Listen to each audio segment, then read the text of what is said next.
ഇവിടെ വന്നിരിക്കുന്ന എല്ലാവർക്കും സ്വാഗതം. കോവിഡ് നമുക്ക് പല വിഷമതകളും തന്നിട്ടുള്ളതോടൊപ്പം തന്നെ പല അനുഗ്രഹങ്ങളും തന്നിട്ടുണ്ട്. അതിലൊന്നാണ് 84ാമത് എത്തി നിൽക്കുന്ന ഇന്നത്തെ ഈ ഉറവ് വെബിനാർ. ഈ ഉറവ് വെബിനാറിൽ പങ്കെടുക്കാൻ എത്തിയിരിക്കുന്ന എല്ലാവർക്കും എൻ്റെ നന്ദി രേഖപ്പെടുത്തിക്കൊള്ളുന്നു. അതോടൊപ്പം തന്നെ സൈജു സാറിനെ, നമ്മുടെ general secretary KCTU general secretary Saiju സാറിനെ സ്വാഗത പ്രസംഗത്തിനായി ക്ഷണിച്ചുകൊള്ളു. Over to you Saiju sir. Hello, എല്ലാവർക്കും ഗുഡ് ഈവനിങ്. നിങ്ങൾക്ക് എല്ലാവർക്കും പുതിയ ഭരണസമിതി ആയിട്ട് തിരഞ്ഞെടുത്ത എല്ലാവരുടെയും പുതിയ ഒരു തുടക്കമാണിന്ന്. ഇപ്പം എല്ലാവരുടെയും അനുഗ്രഹങ്ങളും ആശീർവാദങ്ങളും നിങ്ങളുടെ ഐഡിയാസും ക്ഷണിച്ചുകൊണ്ട് ഞാൻ നിങ്ങൾക്ക് എല്ലാവർക്കും ഹൃദയം നിറഞ്ഞ ഒരു സ്വാഗതം ആശംസിക്കാനായിട്ടാണ് ഇന്നിവിടെ ആയിരിക്കുന്നത്. ആദ്യമായിട്ട് നമുക്ക് എല്ലാവർക്കും പ്രിയങ്കരിയായ നമ്മുടെ പ്രസിഡന്റ് സലീന മാമിനെ എല്ലാവരുടെയും പേരിൽ സ്വാഗതം ആശംസിക്കുകയാണ്. നമ്മുടെ പ്രിയങ്കരിയായ സലീന മാമിനെ എല്ലാവർക്കും അറിയാം. മാഡം ഇതിന്റെ പുതിയ സാരഥിയായിട്ട് നമ്മൾ ഇവിടെ ഇന്നിവിടെ നമ്മുടെ മുമ്പിലായിരിക്കുകയാണ്. മാഡത്തിന് എല്ലാവരുടെയും പേരിൽ ഒരിക്കൽ കൂടി സ്വാഗതം ആശംസിക്കുന്നു. ഇന്ന് നമ്മുടെ റിസോഴ്സ് പേഴ്സൺ ആയിട്ട് ഇവിടെ എത്തിയിരിക്കുന്നത് നമ്മുടെ തന്നെ ഒരു അംഗമായിരിക്കുന്ന നമുക്കെല്ലാവർക്കും പ്രിയങ്കരനായ ഇന്നത്തെ ഇതിന് ഏറ്റവും ഏറ്റവും പ്രഗത്ഭനായ ഒരു വ്യക്തിയാണ് നമ്മുടെ ബിനോയ് ജോൺ സാറ്. സാറ് നമ്മുടെ മനസ്സിന്റെ പല അപാരമായ കഴിവുകളെ കുറിച്ച് സാറ് നമ്മളെ പരിചയപ്പെടുത്താനും അതിനെക്കുറിച്ച് കൂടുതലായിട്ട് പറയാനുമായിട്ടാണ് ഇവിടെ ആയിരിക്കുന്നത്. ബിനോയ് ജോൺ സാറിന് എല്ലാവരുടെയും പേരിൽ സ്വാഗതം ആശംസിക്കുന്നു. Thank you sir, thank you so much. സാറിനെ ഇന്ന് പരിചയപ്പെടുത്താനായിട്ട് ഇൻട്രൊഡക്ഷൻ ടു റിസോഴ്സ് പേഴ്സൺ ആയിട്ട് നമ്മളിവിടെ എത്തിയിരിക്കുന്നത് നമ്മുടെ ഡോക്ടർ PV ജോസഫ് സാറാണ്. സാറിനെ എല്ലാവരുടെയും പേരിൽ സ്വാഗതം ആശംസിക്കുന്നു. സാറ് നമ്മൾക്ക് കഴിഞ്ഞ വർഷം മുഴുവനും നമ്മുടെ കൂടെ ആയിരുന്നു. എപ്പോഴും സാറിന്റെ നന്ദിയോടുകൂടിയാണ് സാറിന്റെ ഓരോ പ്രവർത്തനങ്ങളും നമ്മൾ ഓർക്കുന്നത്. സാറ് ഇപ്പോഴും നമ്മുടെ കൂടെയുണ്ട്. ഇന്ന് തന്നെ സാറിന് പല പ്രാവശ്യം വിളിച്ചു. അപ്പോൾ സാറിന്റെ ആ ഒരു തീവ്രത നമുക്ക് എല്ലാവർക്കും അറിയാം. ഇനിയും തുടർന്നും സാറിന് പ്രതീക്ഷിച്ചുകൊണ്ട് എല്ലാവരുടെയും പേരിൽ ഹൃദയം നിറഞ്ഞ സ്വാഗതം ആശംസിക്കുന്നു. പിന്നെ നമ്മുടെ പ്രിയങ്കരനായ നമ്മുടെ പോൾ പടയാട്ടി സാറ് നമ്മുടെ ട്രഷററാണ്. അപ്പൊ സാറിനും എല്ലാവരുടെയും പേരിലുള്ള സ്വാഗതം ആശംസിക്കുന്നു. നമ്മുടെ ഈ പ്രോഗ്രാമിന്റെ മുഖ്യ കണ്ണിയായിട്ടുള്ള നമ്മുടെ പ്രോഗ്രാം കോർഡിനേറ്റർ ജയശ്രീ മാം ഉണ്ട്. മാം തന്നെയാണ് നമ്മുടെ MC ആയിട്ടും നമ്മുടെ കോർഡിനേറ്റർ ആയിട്ടും എല്ലാം ഉള്ളത്. ഒരു കാര്യം നമ്മൾ പറഞ്ഞു കഴിഞ്ഞാൽ എല്ലാത്തിനും പെട്ടെന്ന് തന്നെ നമുക്ക് മറുപടി കിട്ടുകയും വളരെ ആക്റ്റീവായിട്ട് പ്രവർത്തിക്കുകയും ചെയ്യുന്ന മാഡത്തിന് എല്ലാവരുടെയും പേരിൽ ഹൃദയം നിറഞ്ഞ സ്വാഗതം ആശംസിക്കുന്നു. പിന്നെ നമുക്ക് നിങ്ങൾ ഓരോരുത്തരുമാണ് നമുക്ക് ഇതിനകത്ത് ഏറ്റവും ആകർഷണീയമായിട്ടുള്ളത്. നമുക്ക് വിലയേറിയ നമ്മുടെ ടൈം, നമ്മുടെ സമയം ചെലവാക്കിക്കൊണ്ട് നമുക്ക് ഇതിനെ അറിയാനുള്ള ആഗ്രഹം കൊണ്ട് നമ്മൾ ഓടിയെത്തുകയാണ്. നിങ്ങളില്ലായിരുന്നെങ്കിൽ നമുക്ക് ഇങ്ങനെ ഒരു പ്ലാറ്റ്ഫോം ഇവിടെ ഉണ്ടാവില്ലായിരുന്നു. അപ്പോൾ നിങ്ങൾക്ക് ഓരോരുത്തർക്കും പ്രത്യേകം ഓരോരുത്തരെയും പേര് പറഞ്ഞുകൊണ്ട് തന്നെ സ്വാഗതം ആശംസിച്ചുകൊണ്ട് എൻ്റെ വാക്കുകൾ ചുരുക്കുന്നു. Over to Jayashree ma'am. Thank you Saiju sir. മാറ്റം എല്ലായിടത്തും അനിവാര്യമാണ്. അതുപോലെ തന്നെയാണ് നമ്മുടെ KCTU വന്ന നേതൃത്വ മാറ്റവും. പുതിയതായി ചാർജ് എടുത്തിരിക്കുന്ന നമ്മുടെ പ്രസിഡന്റായ സെലീന മാമിനെ എപ്പോഴും ഒരു എനർജറ്റിക് ആയ ഒരു ചിരിയിലൂടെ മാത്രമേ ഞാൻ ഇതുവരെ കണ്ടിട്ടുള്ളൂ. മാമിനെ അധ്യക്ഷ സ്ഥാനത്തിലേക്ക് സ്വാഗതം ചെയ്യുന്നു. അതോടൊപ്പം തന്നെ ഇന്നത്തെ പ്രസിഡൻഷ്യൽ അഡ്രസ്സിനായി സെലീന മാമിനെ സ്വാഗതം ചെയ്യുന്നു. Sorry, I'm sorry. Presidential അഡ്രസ്സിനെ സ്വാഗതം ചെയ്യുന്നു. Thank you, Jayashree ma'am. Thank you to this whole team, KCTU-ന്റെ ടീം. എല്ലാവർക്കും ഈ ഒരു സായം സന്ധ്യയിലേക്ക് ആദ്യം സ്വാഗതം. അതോടൊപ്പം സൈജു പറഞ്ഞ പോലെ നിങ്ങളുടെ എല്ലാ അനുഗ്രഹങ്ങളും കൂടി ഈ ഒരു സന്ദർഭത്തിൽ തേടുവാണ്. ഈ ഒരു സ്ഥാനം വഹിക്കാൻ എന്താ പറയാ, എല്ലാവരുടെയും സഹകരണം വളരെയധികം ആവശ്യമാണ്. അതോടൊപ്പം ഇന്ന് ശരിക്കും യൂണിവേഴ്സൽ മാനിഫെസ്റ്റേഷൻ സീക്രറ്റ്സ് എന്ന ബുക്കിന്റെ ഓഥറും കൂടിയായ മൈൻഡ് കാറ്റലിസ്റ്റ് എന്ന് മൈൻഡിന്റെ കാറ്റലിസ്റ്റ് ആക്കി കാറ്റലിസ്റ്റ് എന്താന്നുള്ളത് അതിനെ കുറിച്ചൊക്കെ കൂടുതൽ നമുക്ക് നിർദ്ദേശങ്ങൾ തരാൻ അല്ലെങ്കിൽ ക്ലാസ് എടുക്കാനായിട്ട് വന്നിരിക്കുന്ന ബിനോയ് സാറിന് വളരെ ഒരിക്കൽ കൂടി ഞാൻ എൻ്റെ പേരിലൊന്ന് സ്വാഗതം ചെയ്യാണ്. ഇതുപോലെയുള്ള ക്ലാസ്സുകൾ ശരിക്കും കോവിഡ് ഒരു വലിയൊരു അനുഗ്രഹമായത് എത്രയോ ദൂരത്തിരിക്കുന്ന ഇപ്പൊ വർഗീസ് സാർ അവിടെ ഇടുക്കിയുടെ മലമടക്കുകളിലാണെന്ന് പറഞ്ഞു. അങ്ങനെ പലയിടത്തിരിക്കുന്നവർക്ക് ഈ ഒരുമിച്ച് കാണാനും കേൾക്കാനുമുള്ള ഒരു അവസരം എവിടെയിരുന്നും ആരുടെ ക്ലാസ്സും അറ്റൻഡ് ചെയ്യാനുള്ള അവസരമൊക്കെ ഉണ്ടാക്കി തന്നത് കോവിഡ് ആണ്. അപ്പോ എവിടെയെങ്കിലുമൊക്കെ ഏതെങ്കിലുമൊക്കെ തരത്തില് നമുക്കൊരു വീഴ്ചകള് അല്ലെങ്കിൽ ഒരു പ്രശ്നങ്ങൾ ഉണ്ടായെങ്കിൽ അതിന് പകരമായി എന്തായാലും ഒരു താഴ്ചയ്ക്ക് ഒരു ഉയർച്ചയും ഉണ്ട് എന്ന് കാട്ടിക്കൊണ്ടാണ് നമ്മൾ ഇപ്പോഴും ഈ ഉറവ് ഈ 84ാമത്തെ ഉറവിലേക്ക് എത്തി നിൽക്കുന്നത്. അപ്പോ അതിലേക്ക് ഇന്നത്തെ ക്ലാസ് എല്ലാവർക്കും വളരെയധികം സന്തോഷം നിറഞ്ഞതും അല്ലെങ്കിൽ ഉപകാരപ്രദവും ആകട്ടെ എന്ന് ആശംസിച്ചുകൊണ്ട് നിർത്തുകയാണ്. Thank you all. Thank you so much ma'am. Thank you ma'am. ഇന്നത്തെ ട്രെയിനർ ഇൻട്രഡക്ഷൻ ആയിട്ട് നമുക്ക് ചെയ്യാൻ ഉദ്ദേശിക്കുന്നത് ജോസഫ് സാറാണ്. ജോസഫ് സാറിനെ താൽക്കാലികമായി പ്രസിഡന്റ് എന്ന സ്ഥാനത്ത് നിന്ന് മാറി എങ്കിലും തന്നെ സാറിന്റെ എല്ലാവിധ ഗൈഡൻസും സപ്പോർട്ടും തീർച്ചയായും എപ്പോഴും ഞങ്ങൾക്ക് ഉണ്ടാവണം എന്നുള്ള ഒരു പ്രാർത്ഥനയോട് കൂടി സാറിനെ ഇന്നത്തെ ട്രെയിനേഴ്സ് ഇൻട്രഡക്ഷനായി ക്ഷണിച്ചുകൊള്ളും. Okay, thank you. ഇന്നത്തെ നമ്മുടെ സ്പീക്കർ അതിഥിയായിട്ട് എത്തിയിട്ടുള്ളത് നമ്മുടെ KCT എറണാകുളം ജില്ലയിൽ തന്നെ അംഗവും ആദ്യത്തെ ജനറൽ സെക്രട്ടറിയുമായ ബിനോയ് ജോൺ. അദ്ദേഹം മൈൻഡ് കാറ്റലിസ്റ്റ് എന്ന പേരിൽ അറിയപ്പെടുന്നു. The mind catalyst, Binoy John the mind catalyst. അത് അങ്ങനെ അറിയപ്പെടാനാണ് അദ്ദേഹം ആഗ്രഹിക്കുന്നത്. MBA HR പഠിച്ച് അദ്ദേഹം മാർക്കറ്റിംഗ് രംഗത്ത്, കോർപ്പറേറ്റ് രംഗത്ത് വർക്ക് ചെയ്തു വിദേശത്ത്. പക്ഷേ പാഷൻ സ്പിരിച്വാലിറ്റിയിലും മൈൻഡ് പവറിലൊക്കെ ആയതുകൊണ്ട് തിരിച്ചു വന്ന ഇവിടെ കേരളത്തിൽ അദ്ദേഹം ആ രംഗത്ത് കൂടുതൽ ഗവേഷണം നടത്തുകയും മൈൻഡ് പവറിൽ ഒരു ട്രെയിനറായിട്ട് മാറുകയും ചെയ്തു. അദ്ദേഹം സെൽഫ് ഹെൽപ്പ് അഡ്വൈസറാണ്, ലൈഫ് കോച്ചാണ്, അതുപോലെ mind power trainer, post graduation in yoga. ഒട്ടേറെ അദ്ദേഹത്തിന് അദ്ദേഹം പല മേഖലകളിലാണ്, ഒരു രംഗത്തല്ല, പല മേഖല അദ്ദേഹം കൈവച്ചിട്ടുണ്ട്. അദ്ദേഹത്തിന്റെ മെമ്പർഷിപ്പിൽ പറയുകയാണെങ്കിൽ ഇന്റർനാഷണൽ ബാലസംഘടന അദ്ദേഹം മെമ്പറാണ്. American union of NLP, international association of therapist, American alliance of hypnotist തുടങ്ങിയ ഇന്റർനാഷണൽ ഓർഗനൈസേഷനിൽ, പ്രൊഫഷണൽ ഓർഗനൈസേഷനിലൊക്കെ അദ്ദേഹം മെമ്പറാണ്. കൂടാതെ അദ്ദേഹം സർട്ടിഫൈഡ് ലൈഫ് കോച്ചാണ് AUNLP-യുടെ. അതുപോലെ തന്നെ NLP പ്രാക്ടീഷണറുമാണ്, AUNLP സർട്ടിഫൈഡ് പ്രാക്ടീഷണറാണ് അദ്ദേഹം. സർട്ടിഫൈഡ് അഡ്വാൻസ് ഹിപ്നോട്ടിസ്റ്റ് ആയിട്ട് അങ്ങനെ ഒരു പൊസിഷൻ അദ്ദേഹത്തിനുണ്ട്. അതുപോലെ ഇന്റർനാഷണൽ സിജോക്ക് അസോസിയേഷന്റെ രജിസ്റ്റേർഡ് പ്രാക്ടീഷണറാണ് അദ്ദേഹം. അതിനൊക്കെ ഉപരിയായിട്ട് പറയാനുള്ളത് അദ്ദേഹത്തിന്റെ ഒരു ബെസ്റ്റ് സെല്ലർ ബുക്കുണ്ട്, ആമസോൺ ബെസ്റ്റ് സെല്ലറാണ്, യൂണിവേഴ്സൽ മാനിഫെസ്റ്റേഷൻ സീക്രട്സ്. ഒരുപക്ഷെ നിങ്ങൾക്ക് അത് വാങ്ങിച്ചു കാണും. അതിന്റെ ഓഥർ നമ്മുടെ ബിനോയ് ജോൺ സാറാണ്, ഇന്നത്തെ സ്പീക്കറാണ്. Universal manifestation secrets. His world-class trainings include over 60 manifestation and brainwave techniques. He is an extrasensory perception and intuition trainer. ഇന്നത്തെ അദ്ദേഹത്തിന്റെ ടോപ്പിക്ക് സിൽവ മൈൻഡ് മെത്തേഡും ആ മെത്തേഡ് വെച്ച് എങ്ങനെ മൈൻഡിന്റെ ഇമ്മൻസ് ആയിട്ടുള്ള പവർ ഐഡന്റിഫൈ ചെയ്യാൻ കഴിയും എന്നുമായിരിക്കും ഈ 1 മണിക്കൂർ നേരം നമ്മളോട് അദ്ദേഹം സംവദിക്കുക. നമുക്ക് പുതുമയാർന്ന ഒരു സബ്ജക്റ്റാണ്, അതുകൊണ്ട് എല്ലാവരും ശ്രദ്ധിച്ച് കേൾക്കണം എന്ന് പറഞ്ഞുകൊണ്ട് ഞാൻ അദ്ദേഹത്തെ നിങ്ങൾക്കായിട്ട് പരിചയപ്പെടുത്തുകയാണ്. Thank you Joseph sir. ഇന്നത്തെ ടോപ്പിക് പറയാൻ സിൽവ മൈൻഡ് മെത്തേഡിന്റെ പുതിയ തലങ്ങൾ എന്തൊക്കെയാണെന്ന് അറിയാനായി ബിനോയ് ജോൺ സാറിന്റെ വിലയേറിയ വാക്കുകൾക്കായി കാതോർത്തുകൊള്ളുന്നു. Over to Binoy John sir.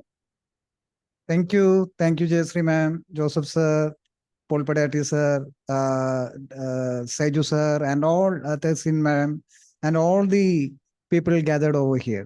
Thank you so much for giving me an opportunity to introduce this Silva mind method to you all.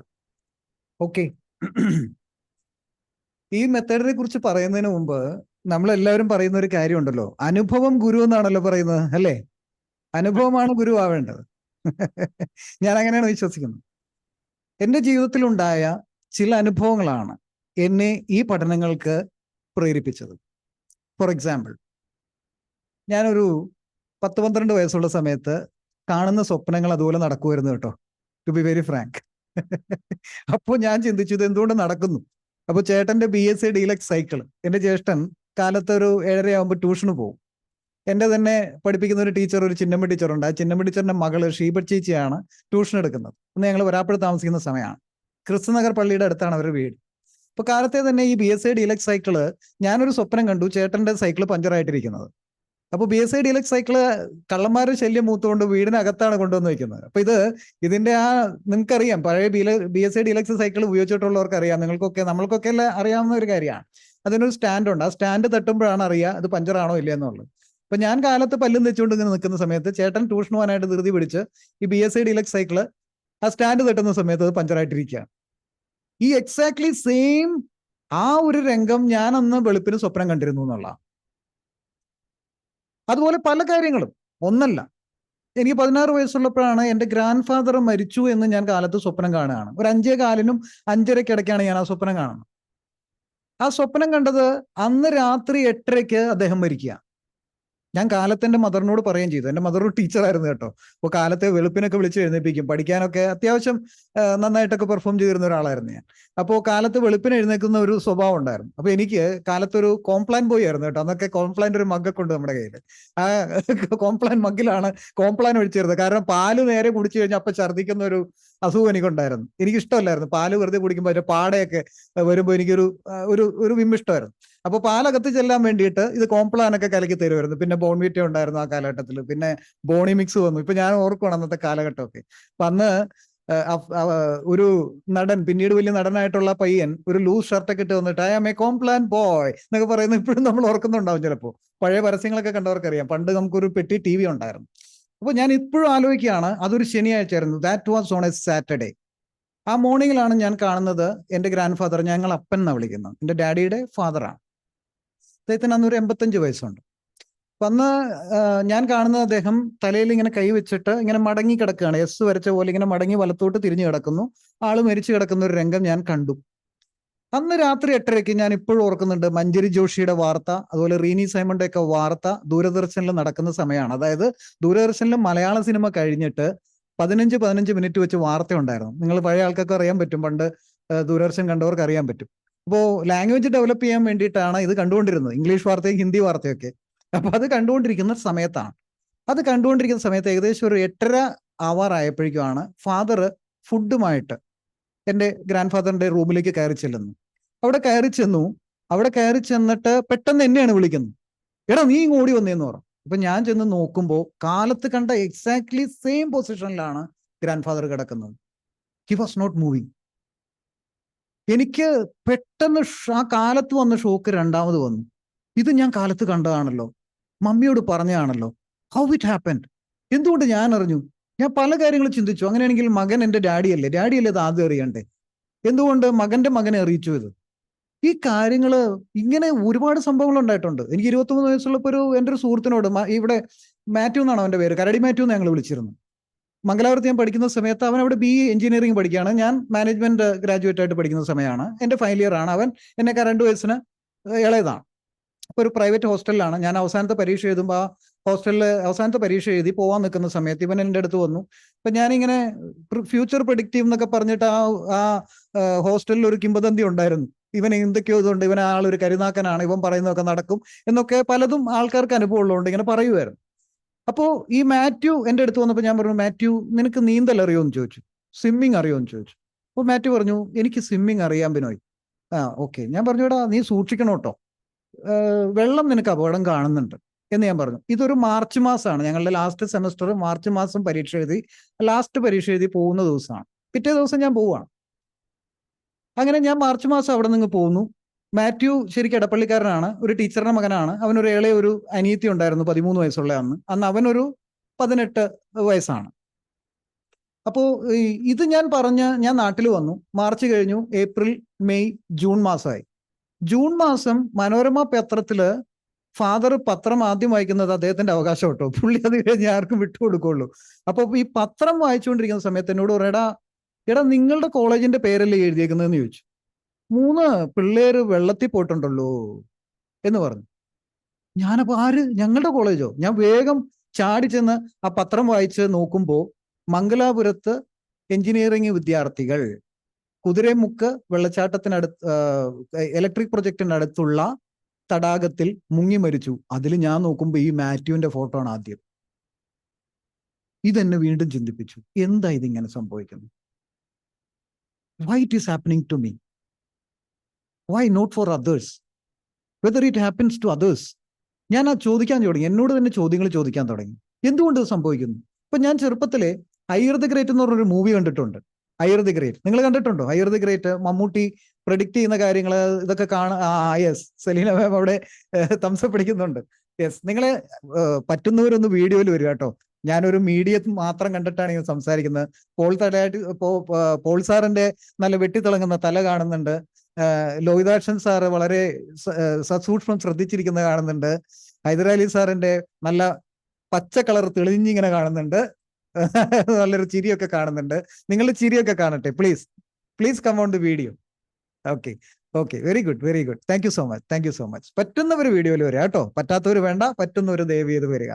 Okay, അപ്പോ ഇങ്ങനെയുള്ള സംഭവങ്ങൾ എൻ്റെ ലൈഫിൽ നടന്നപ്പോഴാണ് എന്താണ് മനസ്സിൽ കാണുന്നത് സംഭവിക്കുമോ, ഇനി സംഭവിച്ചെങ്കിൽ എന്തുകൊണ്ട്, ഇനി അത് മറ്റുള്ളവർക്ക് സാധിക്കുന്നുണ്ടോ, ഇത് എൻ്റെ ലൈഫിൽ എന്തുകൊണ്ട് വരുന്നു? അപ്പൊ എൻ്റെ കൂട്ടുകാരോട് പറഞ്ഞു നീ കരിനാക്കനാണ്, മിണ്ടിപ്പോരുത് ഒരു കാര്യം പോലും, കാരണം നീ പറഞ്ഞ അതുപോലെ നടക്കും.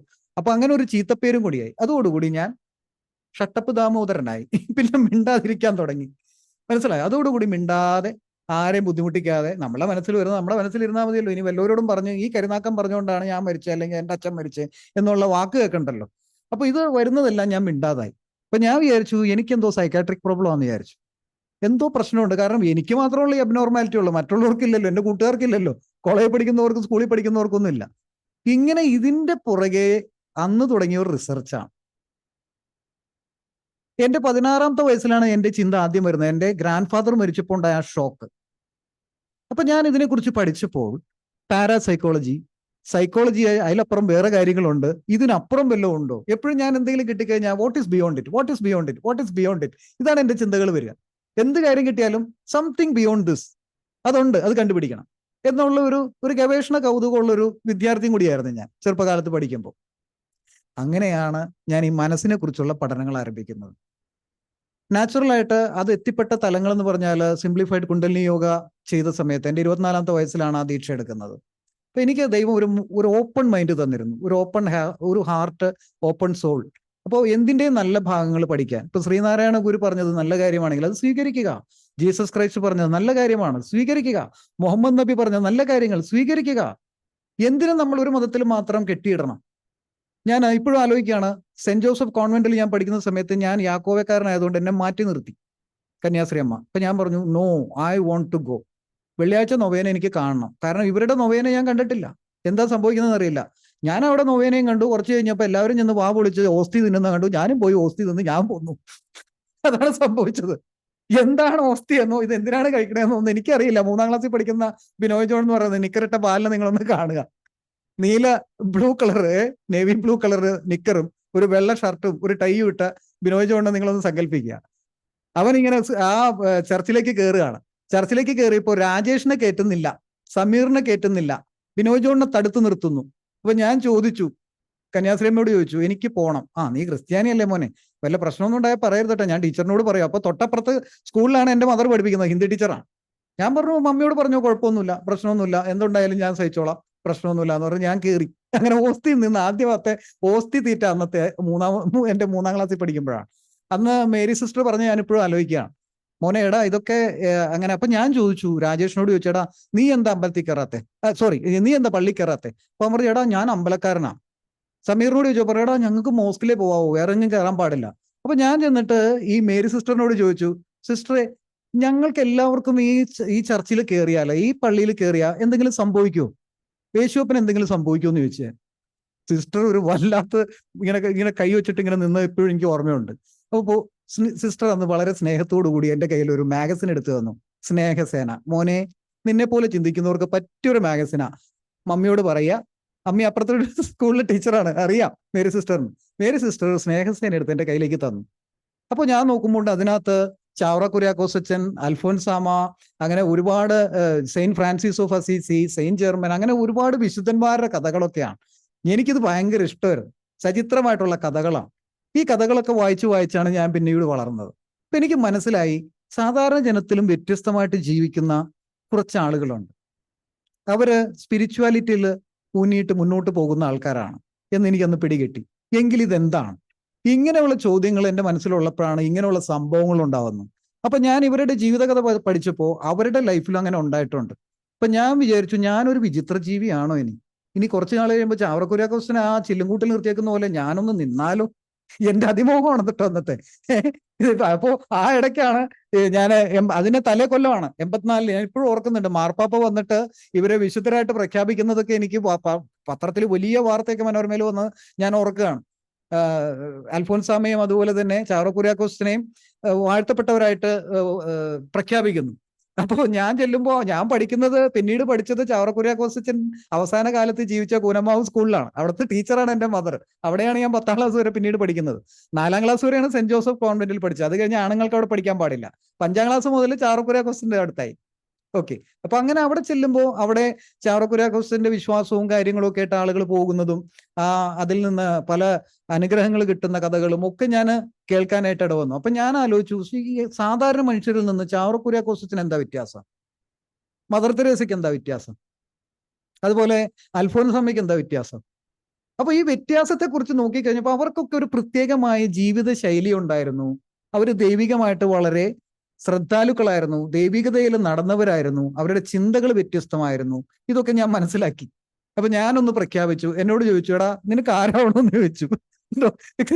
സ്കൂളിൽ വെച്ചിട്ട് നിങ്ങളുടെ ആഗ്രഹം എന്താണ്, നിങ്ങൾക്ക് ആരാവണം? അപ്പൊ ഓരോരുത്തർ പറഞ്ഞു എനിക്ക് ഡോക്ടർ ആവണം, എഞ്ചിനീയർ ആവണം. വേറൊരുത്തൻ പറഞ്ഞു അവന്റെ അച്ഛൻ വേറെന്തോ ഇലക്ട്രോണിക് എഞ്ചിനീയർ ആണ്, അപ്പൊ എനിക്ക് ഇലക്ട്രോണിക് എഞ്ചിനീയർ ആവണം എന്നൊക്കെ ഒരുത്തൻ പറഞ്ഞു. എന്നോട് ചോദിച്ചപ്പോൾ ഞാൻ പറഞ്ഞു എനിക്കൊരു സെയിന്റ് ആവണം എന്ന് പറഞ്ഞു.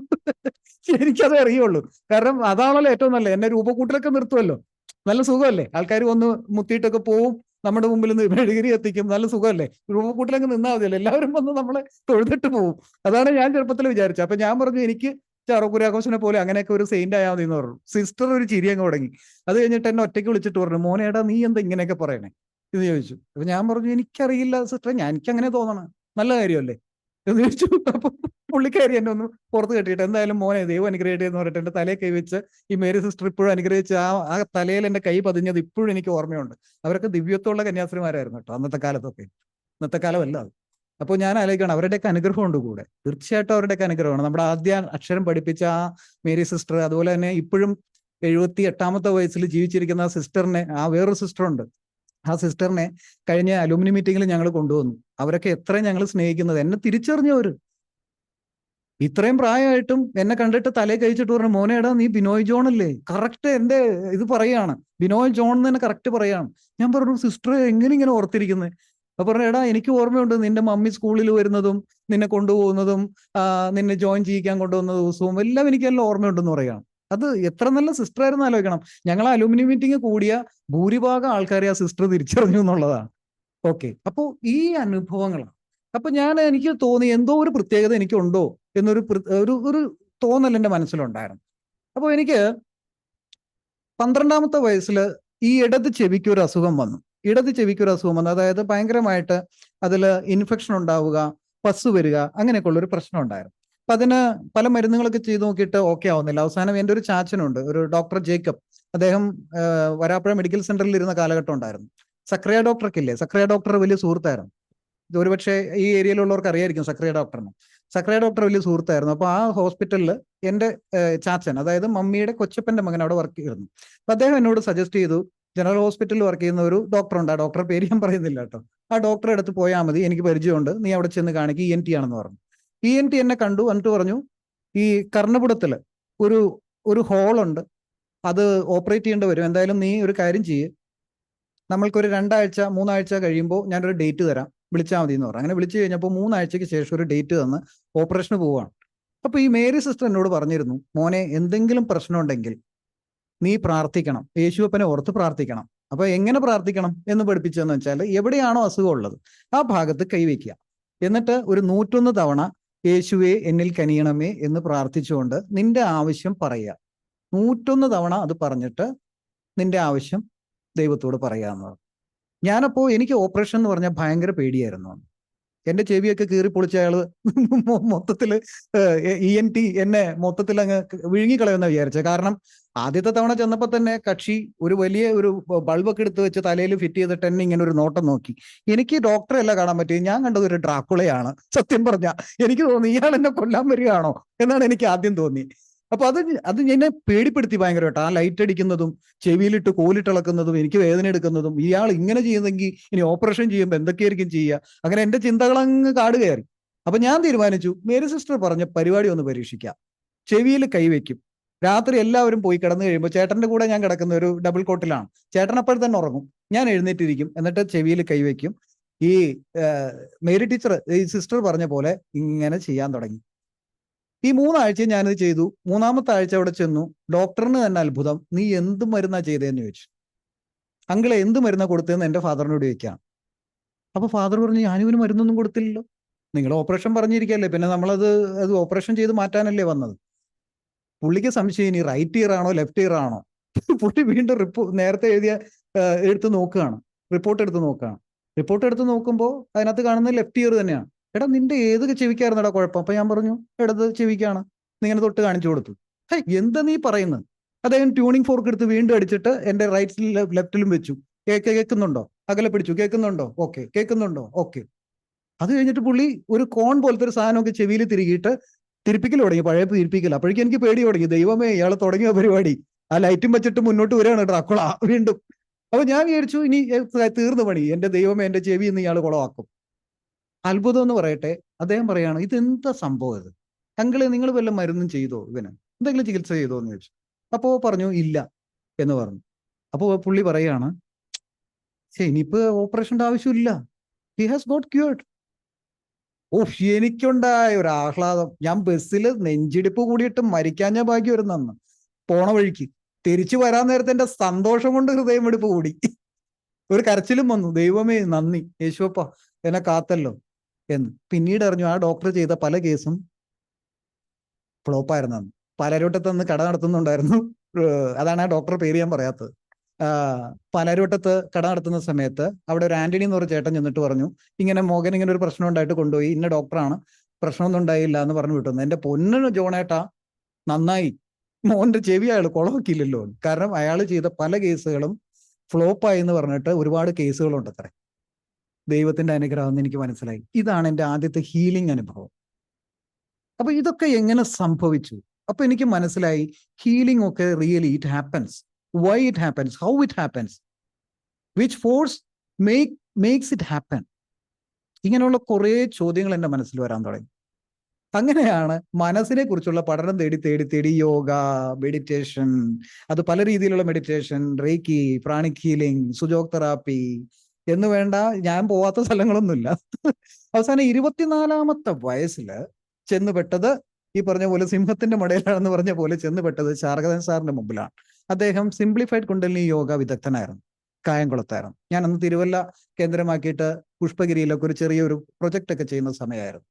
അപ്പോൾ എൻ്റെ ഒരു സുഹൃത്ത്, ഒരു ജേക്കബ്, എന്നെ പരിചയപ്പെടുത്തിയടാ, ഞാൻ ഓജോ ബോർഡ് കളിച്ചിട്ട് തലയ്ക്കൊരു പ്രശ്നം ഉണ്ടായി, ആകെ മാനസിക പ്രശ്നമായി. അവസാനം ഈ ദീക്ഷ അവിടെ ചെന്നിട്ട് ദീക്ഷ എടുത്തപ്പോൾ അത് മാറി എന്ന് പറഞ്ഞു. എടാ അത് കൊള്ളാലോ, എന്നൊന്ന് എനിക്ക് പോകണമല്ലോ എന്ന് പറഞ്ഞിട്ട് ഞങ്ങൾ രണ്ടുപേരും അവിടെ പോയി. അങ്ങനെയാണ് സിംപ്ലിഫൈഡ് കുണ്ടലിനി യോഗയുടെ ദീക്ഷ എടുക്കുന്നത്. അപ്പൊ അത് അവിടെ ഐഡൽ വർഷിപ്പ് ഇല്ല, ഒന്നുമില്ല. നമ്മുടെ ഉള്ളിലെ അന്തർജ്ഞാനത്തെ സ്വയം അറിയാനുള്ള ഒരു അവസരമാണ് എന്ന് ബോധ്യമായി. എൻ്റെ വർഷങ്ങളായിട്ടുള്ള ചോദ്യങ്ങൾക്കുള്ള ഒരു ഉത്തരമല്ലേ ഇതെന്ന് എനിക്ക് ഉത്തരമായി തോന്നി. അത് ഉത്തരം തന്നെയായിരുന്നു. അതൊരു യൂ ടേൺ ആയിരുന്നു എൻ്റെ ലൈഫിൽ. ഞാൻ ഈ പഠനങ്ങൾ വീണ്ടും തുടങ്ങി. അന്ന് എനിക്ക് 24 വയസ്സാണ്. അപ്പോൾ 20 വയസ്സിൽ എൻ്റെ കയ്യിൽ വന്നൊരു ബുക്കിൽ ബ്രെയിൻ ഫ്രീക്വൻസിയെ കുറിച്ച് പറയുന്നുണ്ടായിരുന്നു, രാജ് ബാപ്പനയുടെ. ഇത് നോക്കിയാൽ കാണാം, ഇത് അന്നത്തെ എഡീഷൻ. ഇപ്പോൾ ഇത് എൻ്റെ ഒരു കൂട്ടുകാരൻ കൊണ്ടുപോയി അത് മഴവെള്ളമൊക്കെ നനഞ്ഞ് ഇതിനകത്ത് അഴുക്കൊക്കെ കേട്ടോ. ഞാൻ വളരെ ബുക്ക് സൂക്ഷിക്കുന്ന ഒരാളാണ്, ആർക്കും കൊടുക്കുകയില്ല, കാരണം ബുക്ക് കൊടുത്താൽ കിട്ടില്ല എന്നറിയാം. ഇഷ്ടംപോലെ ബുക്കുകൾ കയ്യിലുണ്ട്. ഇത് 2000 ഇറങ്ങിയ ഒരു ബുക്കാണ്. ഇത് നമ്മൾക്ക് പുറത്ത് വാങ്ങിക്കാൻ കിട്ടില്ല. അന്ന് മണി ഓർഡറോ അതല്ലെങ്കിൽ VPP ആയിട്ടോ കിട്ടുള്ളൂ. അപ്പൊ ഇതില് ബ്രെയിൻ ഫ്രീക്വൻസിയെ കുറിച്ച് പറയുന്നുണ്ട്. മൈൻഡ് പവർ സ്റ്റഡി ടെക്നിക്സ് ആണ്. ഒരു IIT ഗ്രാജുവേറ്റ് ആണ് അദ്ദേഹം, രാജ് ബാപ്പന. Is from Rajasthan. അപ്പോൾ ഇത് പറഞ്ഞപ്പോൾ അതിനെക്കുറിച്ച് ഞാൻ പഠനം നടത്തി. 2000 ഡിഗ്രി കഴിഞ്ഞിരിക്കുന്ന ആ സമയമാണ്. അവന്റെ പ്രഡിക്ഷനൊക്കെ നടത്തി, അവന്റെ മരണമൊക്കെ നടന്ന അതേ വർഷമാണ് ഈ സംഭവം. അത് കഴിഞ്ഞ് പിന്നീട് ഒരു അനുഭവം 2008 ഞാൻ PG diploma in hospital administration നമ്മളെ ഹൈദരാബാദ് അപ്പോളോയിൽ ചെയ്യുന്ന സമയമായിരുന്നു. അവിടെ ഒരു 3 ആഴ്ചത്തെ കോൺട്രാക്ട് പ്രോഗ്രാമിൽ ചെന്നപ്പോൾ ലാസ്റ്റ് ഡേയിൽ അവിടെ ഞങ്ങളെ പഠിപ്പിച്ചുകൊണ്ടിരുന്ന PS റെഡ്ഡി സാറ് ഞങ്ങളോട് പറഞ്ഞു, മസ്റ്റ് റീഡ് എന്ന് പറഞ്ഞ ചില ബുക്കുകളിൽ ഒന്നാണ് ദ സീക്രട്ട്. പിന്നെ അദ്ദേഹം വേറെ കുറെ പറഞ്ഞു, ഇമോഷണൽ ഇന്റലിജൻസ്, കോൾമാൻ്റെ, അതുപോലെ തന്നെ 7 habits of highly effective people, ഇതൊക്കെ പറഞ്ഞു. പക്ഷേ ഇദ്ദേഹം ഇത് പറഞ്ഞതിന്റെ തലേ ദിവസം എൻ്റെ റൂംമേറ്റ് ആയിട്ടുള്ള ഡയസ്, പത്തനംതിട്ടക്കാരൻ ഡയസും ഞാനും ഇത് ചർച്ച ചെയ്തിരുന്നു. ഏത് ബുക്കാണെന്നറിയോ? ദ സീക്രട്ടിനെ കുറിച്ച് പറഞ്ഞു. ലോ ഓഫ് അട്രാക്ഷനെ കുറിച്ച് ഒരു ചർച്ച നടന്നിരുന്നു തലേ ദിവസം. ഈ PS Reddy sir, doctor PS Reddy എന്നാണ് അദ്ദേഹത്തിന്റെ പേര്. The whole hospital is under him. അദ്ദേഹമാണ് ഞങ്ങൾക്ക് ക്ലാസ് എടുക്കാൻ വരുന്നത്. അദ്ദേഹത്തിന്റെ പാഷനാണ് ടീച്ചിങ്. അപ്പൊ അദ്ദേഹം ഈ സീക്രട്ടിനെ കുറിച്ച് പറഞ്ഞപ്പോൾ ഞാൻ പുറകെ ചെന്നു. Sir, excuse me, I just want to know more about this book. Do you have this book എന്ന് ചോദിച്ചു. ഉടനെ എന്നെ പുള്ളി ഇങ്ങനെ നോക്കി. Gentleman, you are the only one who asked this. You want this book?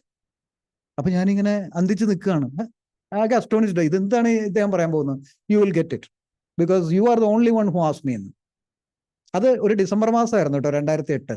2009 ആയി കഴിഞ്ഞപ്പോൾ ഞാൻ എൻ്റെ സുഹൃത്തിനോട് പറഞ്ഞു, ഡയസിനോട് പറയടാ, ലോ ഓഫ് അട്രാക്ഷനിൽ ഈ ബുക്ക് എനിക്കിങ്ങ് വരട്ടെ എന്ന്. കണ്ടു, 2009 മാർച്ച് മാസം അദ്ദേഹം സൈൻ ചെയ്തിട്ട് ഒരു ലെറ്ററും വെച്ചിട്ട് ഈ ബുക്ക് എനിക്ക് അയച്ചു തന്നാണ്. ഇപ്പോഴും ഞാനത് പൊന്നുപോലെ സൂക്ഷിക്കുകയാണ്. ഇപ്പൊ അഴുക്കൊക്കെ പിടിച്ചു കേട്ടോ, വർഷങ്ങളായി.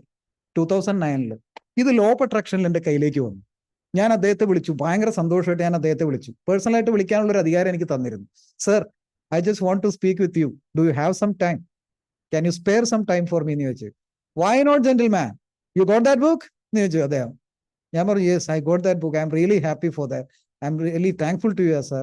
I'm really grateful to you, sir. എന്ന് പറഞ്ഞു. Okay. I heard that. But you do one thing.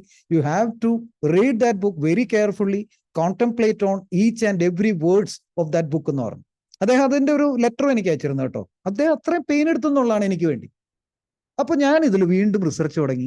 Internet cafe പോയിരിക്കും, ഒരു പെൻഡ്രൈവായിട്ട് പോകും, ഡൗൺലോഡ് ചെയ്യും, ഒരുപാട് ആർട്ടിക്കിൾസ്, കാര്യങ്ങൾ, ഒരുപാട് വീഡിയോസ് കണ്ട് ഇതെല്ലാം റിസർച്ച് നടത്തിയിട്ട് ഒരു ആർട്ടിക്കിൾ ഉണ്ടാക്കിയിട്ട് ഒരു ബുക്കിനുള്ള ഒരു സംഭവം ഉണ്ട്. അത് കുറച്ച് സാധനങ്ങൾ PS റെഡ്ഡി സാറിന് അയച്ചു കൊടുത്ത് എൻ്റെ പിറ്റേ ദിവസം അദ്ദേഹത്തിന്റെ മെയിൽ വന്നേക്കാണ്. Congratulation mister Binoy John, you have done a very good job. Why don't you become an author? അദ്ദേഹമാണ് ആ വിത്ത്, ആ സീഡ് എനിക്ക് ഇട്ട് തന്നത്. യു ആർ ആൻ ഓഥർ എന്ന് എന്നോട് ആദ്യം പറഞ്ഞത് ഡോക്ടർ PS റെഡ്ഡിയാണ്. Then I thought, yes, why don't I write a book? എന്തുകൊണ്ട് ഒരു ബുക്ക് എഴുതിക്കൂടാ? അദ്ദേഹം എൻ്റെ ആ ടാലന്റ് കണ്ടെത്തി. അദ്ദേഹം വളരെ ഇന്റലിജന്റ് ആയിട്ടുള്ള വളരെ നല്ലൊരു വ്യക്തിയാണ്. അദ്ദേഹം അത് പറഞ്ഞെങ്കിൽ എനിക്കത് സാധിക്കുമല്ലോ. ഞാൻ ആ ചിന്തയിൽ വീണ്ടും റിസർച്ച് തുടങ്ങി ഈ വിഷയത്തിൽ. What is law of attraction? Law of attraction കൊണ്ട് എല്ലാവർക്കും കിട്ടുന്നുണ്ടോ? എന്നാൽ എല്ലാവർക്കും ഇത് വർക്ക് ചെയ്യുന്നുണ്ടോ? ചിലർക്ക് വർക്ക് ചെയ്യുന്നില്ല, ചിലർക്ക് വർക്ക് ചെയ്യുന്നു. എന്തുകൊണ്ട് അങ്ങനെ വർക്ക് ചെയ്തെങ്കിൽ എന്തുകൊണ്ട് വർക്ക് ചെയ്തു ചിലർക്ക് മാത്രം? ഇങ്ങനെ ചോദ്യങ്ങൾക്കുള്ള മറുപടി പല ബുക്കുകൾ PDF ഫോർമാറ്റിൽ അതും ഇതൊക്കെ ആയിട്ട് ഒരുപാട് ബുക്ക് ഞാൻ എടുത്തു വായിക്കാനും റെഫർ ചെയ്യാനും തുടങ്ങി, ഇതിൽ റിസർച്ച് ചെയ്യാൻ തുടങ്ങി.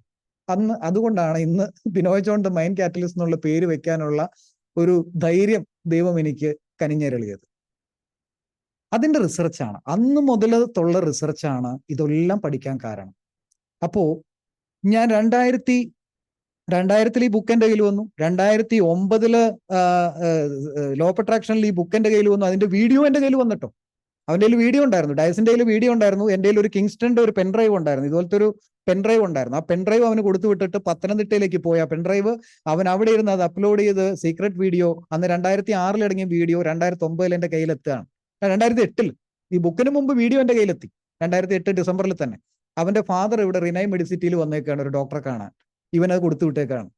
മോനെ ബിനോയ് ജോൺ അല്ലേ, ഡയസിന്റെ ഫാദറാ വിളിക്കുന്നത് കേട്ടോ എന്ന് പറഞ്ഞിട്ട് ഒരു തെക്കൻ ലാംഗ്വേജിലുള്ള ഒരു പത്തനംതിട്ടക്കാരന്റെ ഒരു ലാംഗ്വേജ് ഞാൻ കേൾക്കുകയാണ് ചെവിയിൽ. അവൻ പറഞ്ഞു, അയ്യോ ഡയസിന്റെ ഫാദർ ആണോ എന്ന് ചോദിച്ചു. യെസ് ഡയസിന്റെ ഫാദർ ആകട്ടോ. മോൻ ഇന്ന് എറണാകുളത്ത് വരുന്നുണ്ടോ എന്ന് ചോദിച്ചു. ഞാൻ പറഞ്ഞു, അയ്യോ എറണാകുളത്ത് വരാലോ, നിങ്ങൾ വന്നിട്ടുണ്ടോ? അപ്പൊ പറഞ്ഞു, ഡയസ് ഒരു ഒരു ഒരു ഒരു പെൻഡ്രൈവ് മോന് വേണ്ടി തന്നു വിട്ടിട്ടുണ്ട് കേട്ടോ, മോൻ വന്നാ തരാം കേട്ടോ എന്ന് പറഞ്ഞു. ഞാൻ പറഞ്ഞു, ഞാൻ വരാം കേട്ടോ എന്ന് പറഞ്ഞു. അങ്ങനെ ഞാൻ ആ റിനൈ മെഡിസിറ്റിയിൽ അവിടെ ചെന്ന് അവിടെ സൈഡിലുള്ള ഒരു ഹോട്ടലിൽ ഭക്ഷണം കഴിച്ചുകൊണ്ടിരിക്കുന്ന അങ്കിളിനെ കണ്ടു. അങ്കിൾ ഇതിന്റെ കയ്യിൽ തന്നു. മോനേടാ ഒരു ചായ കുടിച്ചിട്ട് പോകുന്നു പറഞ്ഞ് കാപ്പിയോ ചായ എന്തോ എനിക്ക് മേടിച്ചു തന്നു.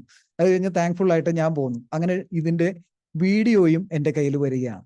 See this law of attraction works. അപ്പൊ ഞാൻ മനസ്സിലാക്കി ലോ ഓഫ് അട്രാക്ഷൻ വർക്ക് ചെയ്യുന്നുണ്ട്, എനിക്ക് വർക്ക് ചെയ്യുന്നുണ്ട്, മറ്റുള്ളവർക്ക് വർക്ക് ചെയ്യുന്നുണ്ടോ, ഇല്ലെങ്കിൽ എന്തുകൊണ്ട്? ഈ ചോദ്യങ്ങളുടെ പുറകെ പോയതാണ് ഈ പഠനങ്ങളെല്ലാം. പിന്നെ എൻ്റെ ചെറുപ്പകാലത്തിലെ അനുഭവമാണ്. അപ്പോഴാണ് 2006 എൻ്റെ അടുത്തൊരു സുഹൃത്ത് സിൽവ മൈൻഡ് കൺട്രോൾ സിസ്റ്റം എന്നൊരു സംഭവം എന്നെ പരിചയപ്പെടുത്തുന്നത്. അദ്ദേഹം അറ്റൻഡ് ചെയ്ത എല്ലാ സാധനങ്ങളും എൻ്റെ കയ്യിൽ തന്നു. ബിനോയ് പട്ടിക്ക് മുഴുവൻ കിട്ടിയോലെ ഞാനിതിവിടെ വെച്ചിട്ട് എന്താ കാര്യം, താൻ ഇതിൽ ഭയങ്കര ഗവേഷണ കൗതുകമുള്ള ഒരാളല്ലേ. അദ്ദേഹം എൻ്റെ ഒരു ജ്യേഷ്ഠനെ പോലെയാണ്. എസ് രാജൻ എന്നാണ് അദ്ദേഹത്തിന്റെ പേര്, ഒരു ഡെവലപ്മെന്റ് ഓഫീസറാണ്. നമുക്ക് ജോസഫ് സാറിനൊക്കെ അറിയാൻ പറ്റും, പോൾ സാറിന് അറിയാൻ പറ്റും. നമ്മുടെ ആദ്യകാല ഒരു മെമ്പറാക്കി അദ്ദേഹത്തെ നമ്മൾ KCTT കൊണ്ടുവന്നിട്ടുണ്ട്. അദ്ദേഹമാണ് എനിക്ക് സിൽവ മൈൻഡ് കൺട്രോൾ ആദ്യം പരിചയപ്പെടുന്നത്. അദ്ദേഹം നേരിട്ട് അറ്റൻഡ് ചെയ്ത ആളാണ്. അന്ന് ഞാനിത് പഠിച്ചപ്പോൾ തീരുമാനിച്ചു ഇതിന്റെ ഒരു ഇൻസ്ട്രക്ടർ ആവണോ. കൊള്ളാമല്ലോ ഈ പരിപാടി, എന്തുകൊണ്ടാണ് ഇത് പഠിച്ചാൽ നന്നായിരിക്കുമല്ലോ. ഇന്ന് ഞാൻ അതിൻ്റെ ഒരു ഇൻസ്ട്രക്ടറാണ് ബൈ ഗോഡ്സ് ഗ്രേസ്. അപ്പോൾ ഈ സിൽവ മൈൻഡ് കൺട്രോൾ മെത്തേഡ് എങ്ങനെ വന്നു, ആര് കൊണ്ടുവന്നു? നമ്മൾക്ക് ഹോസെ സിൽവയാണ് ലോകത്തിന് ഈ മെത്തേഡ് പരിചയപ്പെടുത്തുന്നത്. അമേരിക്കൻ പ്രൊനൗൺസിയേഷനിൽ നമ്മൾ എഴുതുന്നത് ജോസ് സിൽവ എന്നാണെങ്കിലും അമേരിക്കക്കാർ അദ്ദേഹത്തെ വിളിക്കുന്നത് ഹോസെ സിൽവ എന്നാണ്. അപ്പൊ നമ്മൾക്ക് എന്തായാലും പുള്ളിക്കാരൻ ഒരു പേരിടാം, ജോസേട്ട എന്ന് വിളിക്കാം. നമ്മൾ കേരളീയരല്ലേ, എന്തായാലും ജോസേട്ടൻ. 1944 മുതൽ 66 വരെ ഒരു പഠനം നടത്തി. കാരണം എന്താണെന്നറിയോ? നെപ്പോളിയൻ ഹില്ലിന്റെ തിങ്ക് ആൻഡ് ഗ്രോ റിച്ച് എന്ന് പറയുന്ന ബുക്ക് അദ്ദേഹത്തെ ചിന്തിപ്പിച്ചു. അതെങ്ങനെ പ്രാക്ടിക്കലാക്കാമെന്ന് അദ്ദേഹം ചിന്തിച്ചു. അങ്ങനെ 22 വർഷത്തെ നിരീക്ഷണ പരീക്ഷണങ്ങൾക്ക് ശേഷം രൂപം കൊടുത്ത മെത്തേഡാണ് ആദ്യം അറിയപ്പെട്ടത് സിൽവ മൈൻഡ് കൺട്രോൾ മെത്തേഡ് എന്നറിയപ്പെടുന്നത്. Silva mind control method. അദ്ദേഹം അതിന് ആദ്യം ഇട്ട പേര് സിൽവ മൈൻഡ് കൺട്രോൾ മെത്തേഡ് എന്നാണ്. അദ്ദേഹത്തിന്റെ മകള് ലോറ സിൽവയാണ് ഇപ്പോൾ ഇന്റർനാഷണൽ ലെവലിൽ ഈ കോഴ്സുകൾ ഇപ്പോഴും സിൽവ മെത്തേഡ് എന്ന രീതിയിൽ കൊടുത്തുകൊണ്ടിരിക്കുന്നത്.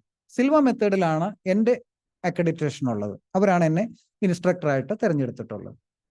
ഓക്കെ, അപ്പോൾ ഇതാണ് the Silva mind control method എന്ന് പറയുന്ന ഹോസെ സിൽവയുടെ, നമ്മുടെ ജോസേട്ടന്റെ ആദ്യത്തെ പുസ്തകം എന്ന് പറയുന്നത്. അപ്പോൾ അതിൽ പിന്നീട് YLS കോഴ്സും പിന്നെ നമ്മൾ മൈൻഡ് വാലിയിൽ കണ്ടിട്ടില്ലേ വിഷൻ ലാക്കിയാനി, അദ്ദേഹം പറയുന്ന സിൽവ അൾട്രാ മൈൻഡ് സിസ്റ്റം, അതൊക്കെ ലൊറേഡോ ടെക്സാസ്, അത് അവിടെയാണ് ഇവരുടെ ഇന്റർനാഷണൽ കേന്ദ്രം എന്ന് പറയുന്നത്. അതൊക്കെ ചെയ്യാനായിട്ട് 2022 എനിക്ക് സാധിച്ചു. ഈ ബാർകോഡ് സ്കാൻ ചെയ്താൽ എൻ്റെ ഡീറ്റെയിൽസ് അവിടെ ഉണ്ടാവും അവർ ഇന്റർനാഷണൽ വെബ്സൈറ്റിൽ. അങ്ങനെ ഇതിന്റെ ഇൻസ്ട്രക്ടർ ആവാൻ എനിക്ക് താല്പര്യമുണ്ടെന്ന് പറഞ്ഞപ്പോൾ അവർ അതിന് എൻ്റെ പ്രൊഫൈൽ എടുത്ത് ഞാൻ അപ്ലൈ ചെയ്തു. ഒരാഴ്ച കഴിഞ്ഞപ്പോൾ അവരെനിക്ക് ലെറ്റർ അയച്ചു. ഇതാണ് ആ letter. Dear Silva India applicant, we are pleased to confirm that your application to work with Silva India has been approve. ഇത് ഡിജിറ്റൽ സിഗ്നേച്ചർ ഉള്ളതാണ്. അപ്പൊ അതിന് നമ്മൾ അപ്ലൈ ചെയ്യുന്നത് ഇങ്ങനെയാണ്. അന്നത്തെ ആ സ്ക്രീൻഷോട്ടൊക്കെ ഞാൻ എടുത്തു വെച്ചു. ഞാൻ അയച്ചപ്പോൾ ഉള്ള സ്ക്രീൻഷോട്ട് ഇതാണ് എൻ്റെ സ്ക്രീൻഷോട്ട് അന്നത്തെ.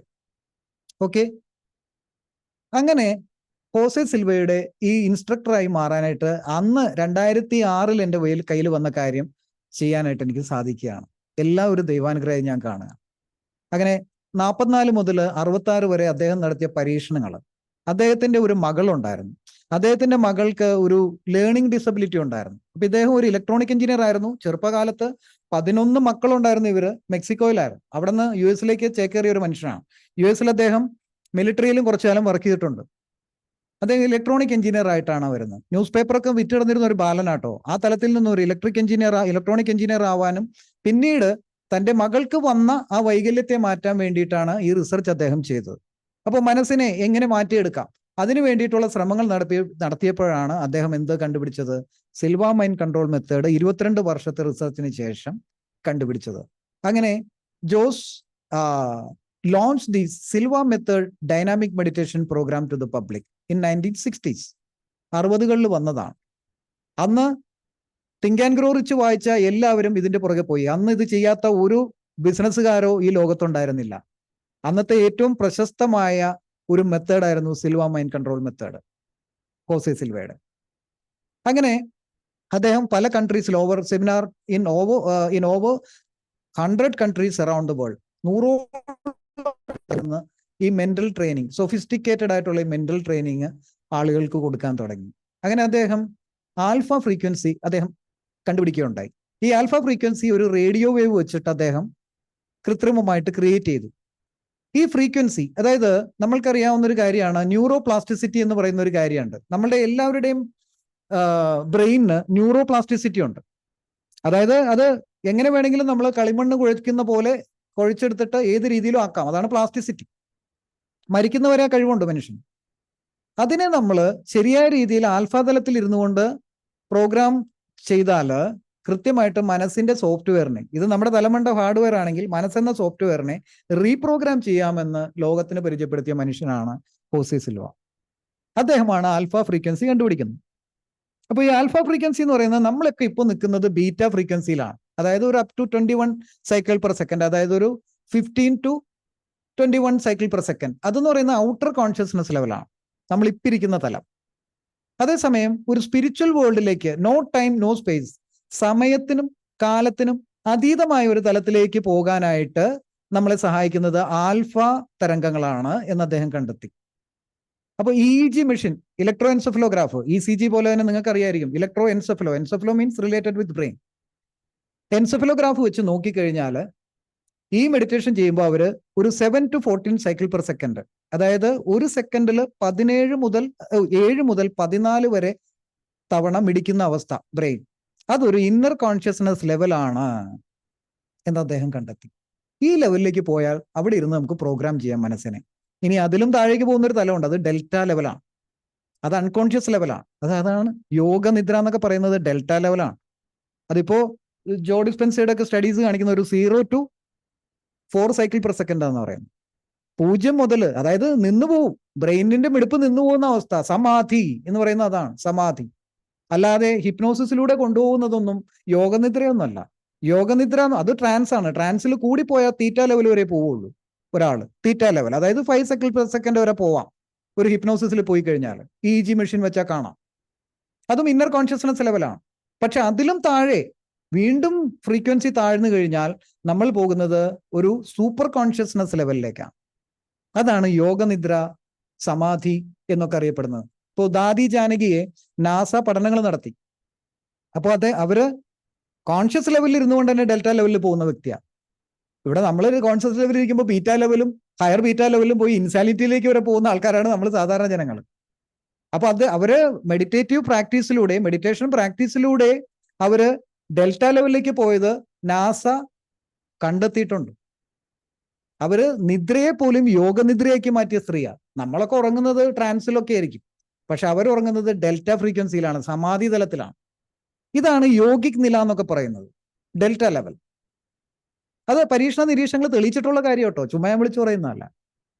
ഇവിടെ 2019 ഞാനൊരു യാത്രയിൽ മാതൃഭൂമി പത്രം വായിക്കാനാണ് വന്നത്. കാൺപൂരിലേക്കുള്ള ഒരു യാത്രയായിരുന്നു.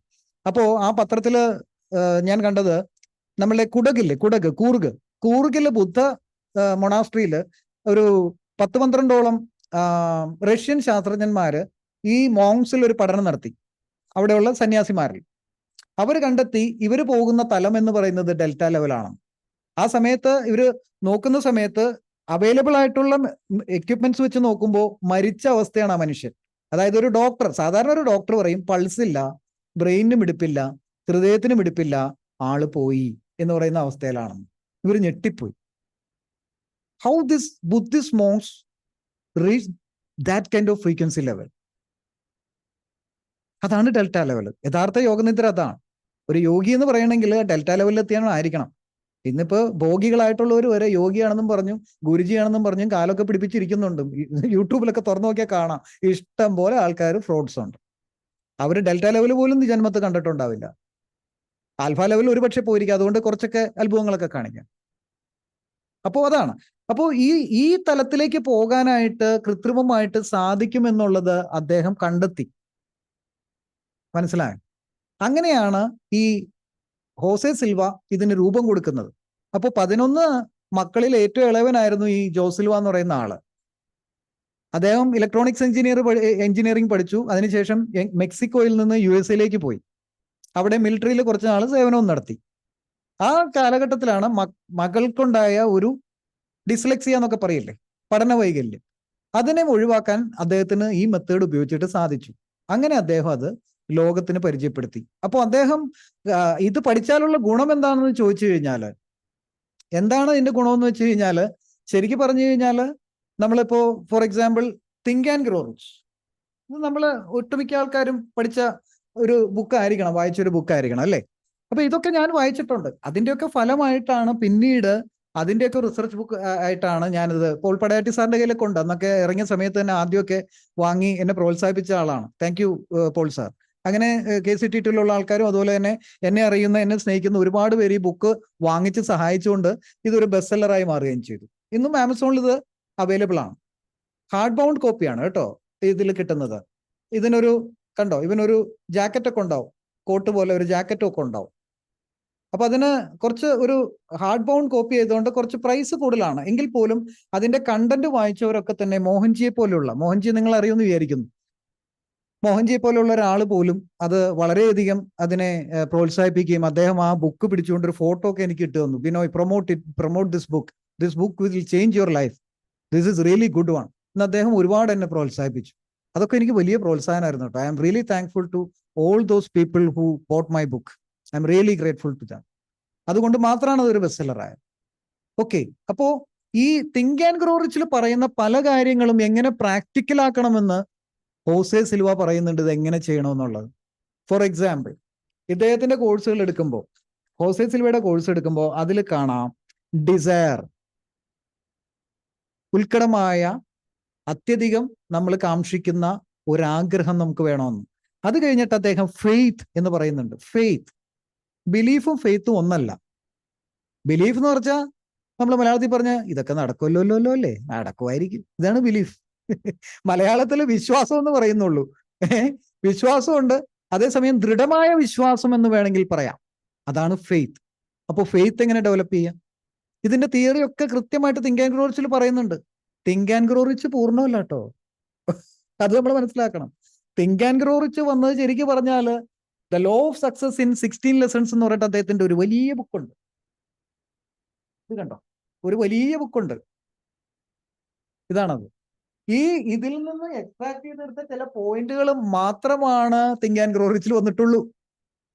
പക്ഷേ ഈ പോയിന്റുകൾ നോക്കുക, ഈ പോയിന്റുകൾ നോക്കുമ്പോൾ ഫെയ്ത്ത് എങ്ങനെ ഡെവലപ്പ് ചെയ്യാം. പിന്നെ അദ്ദേഹം പറയുന്നുണ്ട് ഓട്ടോ സജഷൻ. ഓട്ടോ സജഷൻ ആണ് നമ്മളിവിടെ കൊടുക്കുക സിൽവ മൈൻഡ് കൺട്രോൾ മെത്തേഡിൽ.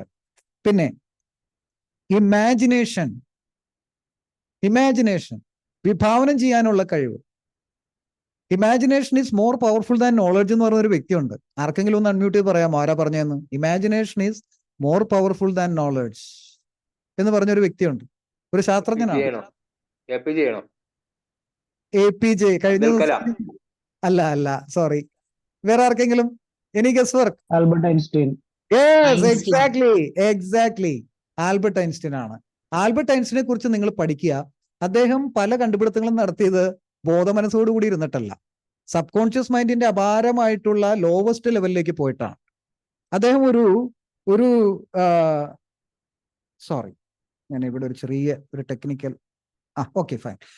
അദ്ദേഹം ഒരു പ്രത്യേക രീതിയിൽ ഇങ്ങനെ വയലിൻ പിടിച്ചുകൊണ്ട് ഇങ്ങനെ വായിക്കും ഒരു പ്രത്യേക രാഗത്തിൽ. അങ്ങനെ പോയി പുള്ളി അങ്ങ് ഒരൊറ്റ വീഴ്ച അങ്ങ് വീഴും, ഇങ്ങനെ ചാരി കിടക്കും. പിന്നെ അദ്ദേഹം അങ്ങ് കാണുകയാണ് ഇമാജിനറി വേൾഡിൽ എന്താണ് ആറ്റം, എന്താണ് അവിടെ സംഭവിക്കുന്നത്. അദ്ദേഹം പോകുന്നത് യൂണിവേഴ്സൽ തലത്തിലാട്ടോ, ഹയർ ഫ്രീക്വൻസിയിലാണ്. ഇപ്പൊ നമ്മൾ നിൽക്കുന്നത് 3D ലെവലിലാണ്, 3 ഡിമെൻഷനിലാണ് നമ്മൾ നിൽക്കുന്നത്. 3 ഡിമെൻഷനിലാണ് നമ്മൾ കാണുന്ന കാര്യങ്ങൾ. 4th ഡിമെൻഷൻ 5th ഡിമെൻഷനിലേക്കൊക്കെ പോയാൽ കഥ മാറും. അവിടെ ESP ഒക്കെ ഓപ്പൺ ആവും, എക്സ്ട്രാ സെൻസറി പെർസെപ്ഷൻ ഓപ്പൺ ആവും. Extra sensory perception, believe me, I have experiences. ഞാൻ പറഞ്ഞില്ലേ, അനുഭവം ഗുരു. ഞാൻ അനുഭവിച്ച കാര്യമാണ് ഞാൻ നിങ്ങളോട് പറയുന്നത്, ചുമ്മാ വിളിച്ചു പറയുന്നതല്ല. I can give you A lot of evidence in my life. അപ്പോ ഇവിടെ നമ്മൾ മനസ്സിലാക്കേണ്ട ഒരു കാര്യം, ഈ പറയുന്ന നെപ്പോളിയൻ ഹില്ല് 500-ലധികം ആളുകളെ പഠിച്ചിട്ട് വിജയിച്ച ആളുകളിലെ അവരടുത്ത് ചെന്ന് കൂടെ നിന്ന് കണ്ടു പഠിച്ച കാര്യങ്ങളാണ് അദ്ദേഹം തിങ്ക് ആൻഡ് ഗ്രോ റിച്ചിൽ എഴുതി വെച്ചിട്ടുള്ളത്. ഒരു സംഗ്രഹിച്ചുള്ള ഒരു രൂപമാണ്, കോംപ്രിഹെൻസീവ് ലെവലാണ് എഴുതിയിട്ടുള്ളത്. അപ്പോൾ ഇമാജിനേഷനെ കുറിച്ച് പറഞ്ഞു. Imagination is one among the techniques in Silva mind control method. Okay, ഇനി അത് കഴിഞ്ഞിട്ട് അദ്ദേഹം പറഞ്ഞിട്ടുണ്ട് power of the master mind. ആ ചാപ്റ്റർ വായിച്ചിട്ടുള്ളവർ ഒന്നുകൂടി ഒന്ന് വായിച്ചു നോക്കുക, വേറെ തലമാണത്. അതായത് മരിച്ചുപോയ പല ആളുകളുണ്ട്, അബ്രഹാം ലിങ്കൺ അങ്ങനെയുള്ള ആൾക്കാരുമായിട്ട് അദ്ദേഹം ഒരു കോൺഫറൻസ് നടത്തുമായിരുന്നു എന്നാണ് പറയുന്നത്, നെപ്പോളിയൻ ഹില്ല്. അന്നത്തെ ആളുകൾ വേറെ തലത്തിൽ, അത് ESP തലമാണ്, എക്സ്ട്രാ സെൻസറി പെർസെപ്ഷൻ ലെവലിൽ ഇരുന്നുകൊണ്ട് ഒരു കോൺഫറൻസ് നടത്തിയാൽ അവരുടെ മൈൻഡിൽ ഉണ്ടായിരുന്ന കാര്യങ്ങൾ നമുക്ക് എക്സ്ട്രാക്ട് ചെയ്തെടുക്കാം. അദ്ദേഹം തെളിയിച്ചിട്ടുണ്ട്. ഹോസെ സിൽവ ഇത് സാധിച്ചിട്ടുണ്ട്. അപ്പൊ അദ്ദേഹം ഇത് എങ്ങനെ ഡെവലപ്പ് ചെയ്യണമെന്ന് പഠിപ്പിച്ചു തന്നു. എങ്ങനെയുണ്ട്? ഇനി അതും കഴിഞ്ഞ് നമ്മൾ കുറച്ച് താഴേക്ക് പോയി കഴിഞ്ഞാൽ ദ സബ് കോൺഷ്യസ് മൈൻഡ് എന്ന് പറഞ്ഞിട്ടൊരു ചാപ്റ്റർ ഉണ്ട്. ഈ സബ് കോൺഷ്യസ് മൈൻഡിന്റെ തലത്തിലേക്ക് ഒരുപാട് റിസർച്ച് നടത്തിയപ്പോഴാണ് Silva mind control method alpha ലെവലിനെ കുറിച്ച് അദ്ദേഹം കണ്ടെത്തിയത്, ആൽഫ ഫ്രീക്വൻസി.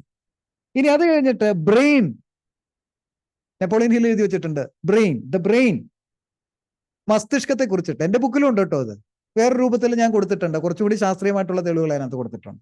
ദ ബ്രെയിൻ, മസ്തിഷ്കത്തിന്റെ പ്രത്യേകത എന്താണ്? ഇനി the sixth sense, 14th chapter, the sixth sense, ആറാമത്തെ ഇന്ദ്രിയം, ആറാം ഇന്ദ്രിയം. അപ്പൊ എന്റെ ചോദ്യങ്ങൾക്കുള്ള ആൻസറൊക്കെ ഇവിടെ ഉണ്ടായിരുന്നു സിൽവ മൈൻഡ് കൺട്രോൾ മെത്തേഡ് പഠിച്ചപ്പോൾ. ആറാം ഇന്ദ്രിയം ഓപ്പൺ ആയ ഒരാളായിരുന്നുകൊണ്ടല്ലേ എനിക്ക് നടക്കാൻ പോകുന്ന കാര്യം നേരത്തെ അറിയാൻ പറ്റിയെന്ന് ഞാൻ ചിന്തിച്ചു. Got my point. ആറാം ഇന്ദ്രിയം, എങ്കിൽ ആറാം ഇന്ദ്രിയം ആർക്കാ ഉണ്ടാവുന്നത്? നമ്മൾക്ക് ചുറ്റും പല ജീവികളുണ്ട് അല്ലേ? വന്യജീവികളുണ്ട്, നമ്മൾ വളർത്തുന്ന മൃഗങ്ങളുണ്ട്. 5 സെൻസ് എല്ലാത്തിനും ഉണ്ട്. കാണാനും കേൾക്കാനും സ്പർശിക്കാനും രുചിച്ചറിയുവാനും മണത്തറിയുവാനും ഒക്കെ കഴിവുണ്ട്. 5 സെൻസ് എല്ലാവർക്കും ഉണ്ട്, നമുക്കുണ്ട്. പക്ഷെ നമ്മൾ ജീവികളെ പോലെ ജീവിക്കുന്നതുകൊണ്ടാണ് ഈ ആറാമത്തെ ഇന്ദ്രിയത്തെ കുറിച്ച് അറിയാത്തത്. കാരണം റൈറ്റ് ബ്രെയിൻ ഓറിയന്റഡ് ആയിട്ടുള്ള ആൾക്കാർ ചിന്തിക്കുള്ളൂ. ലെഫ്റ്റ് ബ്രെയിൻ ഓറിയന്റഡ് ആയിട്ടുള്ളവര് ഒന്നും എത്രയാന്ന് ചോദിച്ചാൽ നിങ്ങൾ എന്ത് പറയും? നിങ്ങൾക്ക് ആർക്ക് വേണമെങ്കിലും ആൻസർ ചെയ്യാം, അൺമ്യൂട്ട് ചെയ്തിട്ട് ആൻസർ ചെയ്യൂ. ഒന്നും എത്രയാ? 1 + 1 എത്രയാ? 2 പറയാ, 11 പറയാ. വേറെ ആർക്കെങ്കിലും എന്തെങ്കിലും? Venugopal sir, very good. വേറെ ആർക്കെങ്കിലും എന്താ അഭിപ്രായം ഉണ്ടോ? ഒന്നും ചേർന്നാൽ പറഞ്ഞ പോലെ ഇമ്മണി വലിയ ഒന്ന്. Exactly I was into that point. അതാണ് അദ്ദേഹം പറഞ്ഞു, ഒന്നും ചേർന്നാൽ ഇൻ കേസ് കറണ്ട് പോയിട്ട് വന്നാൽ ഞാൻ വരും കേട്ടോ, തിരിച്ചു വരും. കറണ്ട് പോയിട്ടുണ്ട്, സോറി. ഇവിടെ ചെറിയ പ്രശ്നമുണ്ട്. എനിവേ ഇൻവെർട്ടർ വർക്ക് ചെയ്യുന്നുണ്ട്. കറണ്ട് വരുന്ന സമയത്ത് ചിലപ്പോൾ ഒന്ന് പോയി കഴിഞ്ഞാൽ നിങ്ങളൊന്ന് എന്നെ വെയിറ്റ് ചെയ്യണം കേട്ടോ, അത് റീബൂട്ട് ചെയ്യും. ഓക്കെ, അപ്പോൾ ഒന്നും ചേർന്നപ്പോ ഒരു പേന ഇതൊന്ന്, രണ്ടാമത്തെ പേന ഇതാ ഇവിടെ വെച്ചു. ഇമ്മിണി വലിയ ഒന്നായോ? ഇതാണ് റൈറ്റ് ബ്രെയിൻ ഓറിയന്റഡ് ആയിട്ടുള്ള ആൾക്കാർ ചിന്തിക്കുന്നത്. വൈക്കം മുഹമ്മദ് ബഷീർ, അതാണ് ഞാൻ exactly I just wanted to tell the same thing. Okay okay, അപ്പൊ ഇമ്മിണി വലിയ ഒന്നെന്ന് തോന്നുന്നത് ക്രിയേറ്റീവ് പ്ലെയിനിൽ പോകുന്നവരാണ്. അവർക്ക് വിഷ്വൽ, സ്പേഷ്യൽ, ആർട്ടിസ്റ്റിക് ഇന്റലിജൻസ് ആയിരിക്കും. ഇപ്പോൾ ഹാർവാർഡ് ഗാർണറുടെ സ്റ്റഡീസ് കാണിക്കുന്നത് ഓരോരുത്തർക്കും 8 ടൈപ്പ് ഇന്റലിജൻസ് ഉണ്ടെന്നാണ് പറയുന്നത്. മ്യൂസിക്കൽ, ആർട്ടിസ്റ്റിക്കൽ ഇന്റലിജൻസ് ഉള്ളവർ പാട്ടുകാരാവണം. ബോഡിലി കിനസ്തെറ്റിക് ഇന്റലിജൻസ് ഉള്ളവർ സ്പോർട്സുകാരനാവണം. ഓക്കെ, നല്ല അത്ലറ്റ് ആവാൻ പറ്റും, അല്ലെങ്കിൽ ഒരു ബാഡ്മിന്റൺ പ്ലെയർ ആവാം, അല്ലെങ്കിൽ ഒരു ടെന്നീസ് പ്ലെയർ ആവാം. ഇനി സച്ചിനെ പോലുള്ള ഒരാൾ ബോഡിലി കിനസ്തെറ്റിക് ആണ്, അയാളോട് പറയാണ് CAയിൽ കുറെ കണക്കുകൾ കൊടുത്തിട്ട് ഒരു ബാലൻസ് ഷീറ്റ് തയ്യാറാക്കാൻ പറഞ്ഞാൽ അയാൾക്ക് പറ്റുമോ? സച്ചിന് പറ്റില്ല. നമ്മുടെ KJ യേശുദാസ് പാടാനായിട്ട് കൊടുത്താൽ അദ്ദേഹം ഏത് ലെവലിലും പാടും. അതേസമയം അദ്ദേഹത്തോട് പറയാണ്, ഒരു ക്രിക്കറ്റ് ബാറ്റും ബോളും തരാം, ഒരു 6 അടിക്കാൻ പറഞ്ഞാൽ ജന്മത്തിൽ പറ്റുമോ ഈ മനുഷ്യന്? ഒരുപക്ഷെ പ്രാക്ടീസ് ചെയ്താൽ പറ്റും, അക്യൂർ ടാലന്റ് ആക്കി മാറ്റിയേ പറ്റും. പക്ഷേ അവരുടെ ജന്മനാ ഉള്ള കഴിവുകൊണ്ട് അത് ചെയ്യാൻ പറ്റില്ല. അപ്പൊ അങ്ങനെ നാച്ചുറലിസ്റ്റിക് ഇന്റലിജൻസ് ഉള്ളവരുണ്ട്. നാച്ചുറലിസ്റ്റിക് ഇന്റലിജൻസ് ഉള്ളവർ മേധാ പട്കറിനെ പോലെ ഒരു നദിക്ക് വേണ്ടി മരിക്കാൻ തയ്യാറാവും. മേനകാ ഗാന്ധിയെ പോലെ പട്ടിക്ക് വേണ്ടി പുറകെ നടക്കും. മനസ്സിലായോ? നാച്ചുറലിസ്റ്റിക് ഇന്റലിജൻസാ അവർക്കതാ പണി. സലീം അലി നാച്ചുറലിസ്റ്റിക് ഇന്റലിജൻസാ, കണ്ട പക്ഷികളുടെയും പറവുകളുടെയും പുറകെ നടന്ന് ഫോട്ടോ എടുക്കും. അവന് ആ സലീം അലിയെ പിടിച്ചിട്ട് ബാച്ചിലർ ഓഫ് എഞ്ചിനീയറിങ്ങിനോ അല്ലെങ്കിൽ ബിടെക്കിനോ ചേർത്ത എന്തായിരിക്കും അവസ്ഥ? തൊപ്പിയിട്ട് വരും തോറ്റ്. ഇതാണ് നമ്മുടെ കുട്ടികൾക്ക് പറ്റുന്നത്. DMIT ടെസ്റ്റ് ഒക്കെ ഉണ്ട്, അത് ചെയ്ത് കഴിഞ്ഞാൽ കൃത്യമായിട്ട് അറിയാം. ഞാനത് ചെയ്തു കൊടുക്കാറുണ്ട് കുട്ടികൾക്ക്. ഒരു 10 വയസ്സൊക്കെ ഉള്ള കുട്ടിക്ക് ഇപ്പോഴേ തന്നെ ലക്ഷ്യം നിശ്ചയിച്ചു വെച്ചാൽ കരിയർ അവനെ നന്നായിട്ട് നമുക്ക് പ്രോഗ്രാം ചെയ്യാം. കൃത്യമായിട്ട്. അപ്പോൾ ഈ ഇന്റലിജൻസ് പലരിലും വ്യത്യസ്തമാണ്. അപ്പോൾ റൈറ്റ് ബ്രെയിൻ ഓറിയന്റഡ് ആയിട്ട് ചിന്തിക്കുന്നവരാണ് കുറച്ചും കൂടി ക്രിയേറ്റീവ് ആയിട്ട് ഇതുപോലുള്ള വിഷ്വൽ സ്പേഷ്യൽ ഇന്റലിജൻസ് കൂടുതൽ വർക്ക് ചെയ്യുക. അവർക്ക് വിഷ്വലൈസേഷൻ കപ്പാസിറ്റി കൂടും. ഇപ്പോ ഫോർ എക്സാമ്പിൾ, ഈ ലോകത്ത് അനേകം തരംഗങ്ങളുണ്ട്, വേവ്സ് ഉണ്ട്. ഇപ്പൊ നിങ്ങൾ സംസാരിക്കുന്നത് തന്നെ ഈ ഡിജിറ്റൽ തരംഗങ്ങൾ അവിടെ വന്നിട്ട് നിങ്ങളത് ഗ്രഹിക്കുകയാണ്. എന്റെ ശബ്ദം ഇവിടെ നിന്ന് വരുന്നുണ്ട്, വീഡിയോ വരുന്നുണ്ട്, ഇത്ര അകലെ ഇത് സംഭവിക്കുന്നു. പണ്ട് കാലത്ത് അങ്ങനെ ഉണ്ടെന്ന് പറഞ്ഞു കഴിഞ്ഞാൽ മണ്ടൻ എന്നാണ് വെച്ചിരുന്ന ഒരാളെ, അല്ലേ? ഇനി റേഡിയോ തരംഗങ്ങൾ കൃത്യമായിട്ട് ട്യൂൺ ചെയ്ത് കഴിഞ്ഞാൽ ഇപ്പൊ 91.9 ആണെങ്കിൽ അത് പ്രോഗ്രാം ചെയ്ത് നമ്മൾ കൃത്യമായിട്ട് ആ ഫ്രീക്വൻസി പിടിച്ചാൽ നമ്മൾക്ക് അവിടെ ആ FM ഫ്രീക്വൻസി മോഡുലേഷനിൽ കേൾക്കാൻ പറ്റും, അവിടുന്ന് സംപ്രേഷണം ചെയ്യുന്നു. അപ്പൊ എന്തുകൊണ്ട് ഒരു മനസ്സിൽ നിന്ന് സംപ്രേഷണം ചെയ്യുന്നത് വേറൊരു മനസ്സിലേക്ക് സംപ്രേഷണം ചെയ്യാൻ പറ്റില്ല? Think out of the box. Even you can read the mind of others. I have done it. I have experienced this. I am not telling any vague idea. I have the clear idea. I have experienced this. അപ്പോൾ ഇതൊക്കെ മനസ്സിലാക്കിയ ഒരു വ്യക്തിയാണല്ലോ ഈ ജോസേട്ടൻ എന്ന് മനസ്സിലായപ്പോൾ ജോസേട്ടനോട് എനിക്ക് ഭയങ്കര സ്നേഹമായി. ജോസേട്ടൻ പഠിച്ചതെല്ലാം ഞാനും പഠിച്ചു, മനസ്സിലായോ? ഹോസെ സിൽവ അദ്ദേഹം പിന്നെ പറയുന്നുണ്ട് 6 സെൻസ് കഴിഞ്ഞിട്ട് കണ്ടോ, how to outwit the 6 ghost of fear. Fear, അതായത് എല്ലാവർക്കും ഫിയർ ഉണ്ടല്ലോ, എന്തെങ്കിലും പേടിയില്ലാത്ത ഒരാളുമില്ല. ഞാനടക്കം എല്ലാവർക്കും എന്തിനെങ്കിലും പേടിയുണ്ട്. ചിലർക്ക് പാറ്റയെ പേടിയായിരിക്കും, ചിലർക്ക് പൂച്ചയെ പേടിയായിരിക്കും. നെപ്പോളിയൻ ബോണോപാർട്ട് ഇത്രയും വലിയ യോദ്ധാവാണ്, എല്ലാമാണ്. പൂച്ചയെ കണ്ടു കഴിഞ്ഞാൽ ഈ പുള്ളി ഓടി ഒളിക്കും. പൂച്ച, അദ്ദേഹത്തിന് അതായിരുന്നു വീക്ക്നെസ്. ചിലർ വെള്ളം കണ്ടാൽ, ഇപ്പൊ ഓടിഞ്ഞു കുതിര, ചാടും കുതിര, വെള്ളം കണ്ടാൽ നിൽക്കും കുതിര എന്നൊക്കെ പറഞ്ഞ കാര്യം, വെള്ളം കണ്ടാൽ അതോടുകൂടി വാട്ടർ ഫോബിയ ഉള്ളവരുണ്ട്, ഹൈഡ്രോഫോബിയ. അങ്ങനെ പല രീതിയിലുള്ള ആൾക്കാർ, പല ഇന്റലിജൻസ് ഉള്ള ആൾക്കാരൊക്കെ ഈ ലോകത്തുണ്ട്. അപ്പൊ ഈ ഇന്റലിജൻസ് എങ്ങനെ കൃത്യമായിട്ട് നമ്മൾക്ക് നമ്മളുടെ കാര്യങ്ങൾ, നമ്മുടെ ഡിസയർ എങ്ങനെ യൂണിവേഴ്സുമായിട്ട് സംവദിക്കാം, ആ തലത്തിലേക്ക് പോകണമെങ്കിൽ നമ്മൾ ആൽഫ തലത്തിലേക്ക് പോകണമെന്ന് റിസർച്ചിലൂടെ അദ്ദേഹം തെളിയിച്ചു. ഇതിപ്പോ ഡോക്ടർ ജോ ഡിസ്പെൻസയൊക്കെ അത് വീണ്ടും സ്ഥാപിച്ചുകൊണ്ടിരിക്കുകയാണ്. That is correct. Joe Dispenza വേറെ കാര്യം കൂടി സാധിച്ചു. നമ്മുടെ ശരീരത്തിലെ എനർജി സെന്റേഴ്സ് എന്ന് പറഞ്ഞിട്ട് അങ്ങ് നിർത്തി. അതായത് ചക്രാധ്യാനം എന്നൊക്കെ പറയുന്നില്ലേ, ചക്രാസ് ഇരിക്കുന്നിടത്ത് ഗ്ലാൻസ് ആണ് ഇരിക്കുന്നത്. For example, pituitary gland, pineal gland, okay, ആജ്ഞാചക്രം എന്ന് പറയുമ്പോൾ. ഇനി താഴോട്ട് വരിക, തൈറോയിഡ്, പാരതൈറോയിഡ് ഗ്ലാൻഡ്, അവിടെയാണ് വിശുദ്ധി ചക്രം. താഴോട്ട് വരിക, തൈമസ് ഗ്ലാൻഡ്, അവിടെയാണ് അനാഗത ചക്രം എന്ന് പറയുന്നത്, ഹാർട്ട് ചക്ര. ഇനി താഴോട്ട് വരിക, അഡ്രീനൽ ഗ്ലാൻഡ് ആണ് ഉദരഭാഗത്ത്, സ്റ്റൊമക് ഏരിയയിൽ. ഇനി താഴോട്ട് വാ, സെക്ഷൽ ഗ്ലാൻഡ്സ് ആണ്. അപ്പൊ ഇതെല്ലാം ഈ ചക്രാസ് എന്ന് പറഞ്ഞു വെച്ചിരുന്നൊക്കെ എല്ലായിടത്തും നമ്മുടെ ശരീരത്തിൽ ഒരു ഊർജ്ജം ഇല്ലെങ്കിൽ ഇത് നടക്കൂ? അല്ലെങ്കിൽ ECG എടുക്കാൻ പറ്റുമോ? അൾട്രാസൗണ്ട് സ്കാനിങ് നടത്താൻ പറ്റുമോ? ഗർഭപാത്രത്തിൽ കിടക്കുന്ന ഒരു കുട്ടിയെ നമ്മൾ അൾട്രാസൗണ്ട് സ്കാനിങ് നടത്തുന്നത് ശബ്ദ തരംഗങ്ങളിലൂടെയാണ്, അല്ലേ? ഇൻഫ്രാസോണിക് തരംഗങ്ങൾ നമ്മുടെ ശരീരം പുറപ്പെടുപ്പിക്കുന്നുണ്ടെന്ന് ആധുനിക ശാസ്ത്രം തെളിയിച്ചിട്ടുണ്ട്. ഇൻഫ്രാസോണിക്. ഇപ്പോ വവ്വാല് സഞ്ചരിക്കുന്നത് എങ്ങനെയാ? ഒരു പ്രത്യേക ഇൻഫ്രാറെഡ് തരംഗങ്ങൾ പുറത്തു വിട്ടിട്ട് അത് ഗ്രഹിക്കും, അത് തട്ടി തിരിച്ചു വരും. എന്നാൽ മനുഷ്യനത് സാധിക്കുന്നില്ല എന്ന് പറഞ്ഞുകൊണ്ട് ഇൻഫ്രാറെഡ് തരംഗം ഇല്ല എന്ന് നമുക്ക് പറയാൻ പറ്റുമോ? സ്ഥാപിക്കാൻ പറ്റുമോ? ഇൻഫ്രാറെഡ് തരംഗമുണ്ട്, അൾട്രാ വയലറ്റ് കിരണമുണ്ട്, ഭൂമിയിലേക്ക് വരുന്നുണ്ട് സൂര്യനിൽ നിന്ന്. അപ്പൊ ഇതൊക്കെ നമ്മൾക്ക് ഗ്രഹിക്കാൻ പറ്റാത്തതൊന്നും ഇല്ല എന്ന് പറയുന്നതാണ് ഏറ്റവും വലിയ മണ്ടത്തരം. കാരണം നമ്മൾക്ക് ഗ്രഹിക്കാൻ പറ്റുന്നതിന് ഒരു പരിധിയുണ്ട്, സാധാരണ മനുഷ്യൻ. പക്ഷേ ഒരു ESP തലത്തിലെത്തിയ ഒരു മനുഷ്യന് ഈ ഗ്രഹിക്കുന്നതിന് പരിധികളില്ല. മറ്റുള്ളവർക്ക് കാണാൻ പറ്റാത്തത് കാണാൻ പറ്റും, അതിന് ക്ലെയർ വോയിൻസ് എന്ന് വിളിക്കും. മറ്റുള്ളവർക്ക് അനുഭവിക്കാൻ പറ്റാത്ത ഇവർക്ക് അനുഭവിക്കാൻ പറ്റും, അതിന് ക്ലെയർ സെന്റിനൻസ് വിളിക്കും. മറ്റുള്ളവർക്ക് കേൾക്കാൻ പറ്റാത്തത് കേൾക്കാൻ പറ്റുന്നത് അത് ക്ലെയർ ഓഡിയൻസ് എന്ന് വിളിക്കും. മറ്റുള്ളവർക്ക് അനുഭവിക്കാൻ പറ്റുന്നതിന് ക്ലെയർ കിനസ്തെറ്റിക് ആയിട്ടുള്ള ആൾക്കാരായിരിക്കും. അപ്പോൾ ഇത്തരം ആളുകൾ ഈ ഭൂമിയിലുണ്ട്, വളരെ റെയറാണ്. പക്ഷെ അപ്പൊ ശാസ്ത്രത്തിന് നമ്മൾ തെളിവ് കൊടുക്കാനൊന്നും പറ്റില്ല. ഇപ്പൊ നിങ്ങളുടെ മക്കളോട് അല്ലെങ്കിൽ ഭാര്യയോട്, ഭർത്താവിനോട് സ്നേഹമുണ്ടോ എന്ന് ഞാൻ ചോദിക്കുകയാണ്, നിങ്ങൾ എന്ത് പറയും? സ്നേഹമുണ്ടോ സലീന മാഡം? മക്കളോട് സ്നേഹമുണ്ടോ? തീർച്ചയായും. എന്നാൽ സയൻസിലൂടെ തെളിയിക്കുക, എത്രയുണ്ട് അതിന്റെ പരിമാണം, അതിന്റെ ക്വാണ്ടിറ്റി പറയുക. 1 കിലോമീറ്റർ ആണ്. കുട്ടികളോട് പറയും ആ പപ്പയോട് എത്ര സ്നേഹമുണ്ട് മോനെ? ഇച്ചിരി സ്നേഹമുണ്ട് പപ്പയോട് എന്ന് പറയും, ഇച്ചിരി സ്നേഹമുണ്ടെന്ന് പറയും. കൂടുതലായിട്ട് കാണിക്കും. ഇതിനെ നമ്മൾക്ക് ക്വാണ്ടിഫൈ ചെയ്യാൻ പറ്റുമോ സയൻസ് വെച്ചിട്ട്? അപ്പൊ സയൻസിന് പരിമിതികളുണ്ട്. Science has got it's on limitations. നമ്മൾക്ക് എത്ര സ്നേഹമുണ്ടെന്ന് തെളിയിക്കാൻ സയൻസ് കൊണ്ട് പറ്റുമോ? ഇനി സ്നേഹം അല്ലെങ്കിൽ പ്രേമം അല്ലെങ്കിൽ കാമം എന്ന വികാരം വരുമ്പോൾ ഈജി മെഷീൻ എടുത്ത് അങ്ങ് തലയിൽ ഫിറ്റ് ചെയ്താൽ കാണിക്കും തരംഗങ്ങൾ ടൊണിങ് ടൊണിങ് ടൊണിങ് എന്ന് പോകുന്നു. അപ്പൊ എന്ത് പറയും, ദേ കാമം എന്ന് വരുന്ന വികാരം വരുമ്പോൾ ഇതാണ് കേട്ടോ ഫ്രീക്വൻസി, ദേ ഇങ്ങനെ ഒരു വികാരം വരുമ്പോൾ ഇതാണ് കേട്ടോ ഫ്രീക്വൻസി. അപ്പോഴും കണ്ടുപിടിക്കാൻ പറ്റുന്നുണ്ട് ഈ ഫ്രീക്വൻസി ക്രിയേറ്റ് ചെയ്യുന്നത് എന്താ. ശബ്ദം, പ്രകാശം, ഇതൊക്കെ ബേസിക്കലി എന്താ, basically what it is, basically എന്താ, Waves. Energy Waves. Energy Electromagnetic Energy. waves. Energy, Energy. എനർജിയാണ്. യെസ്, എനർജി നമ്മുടെ ശരീരത്തിലില്ലെങ്കിൽ ഇതിനെ തരംഗ രൂപത്തിൽ നമ്മൾക്ക് കാണാൻ പറ്റുമായിരുന്നോ ECGയിലും EEGയിലും? Let me ask you that question. Am I right?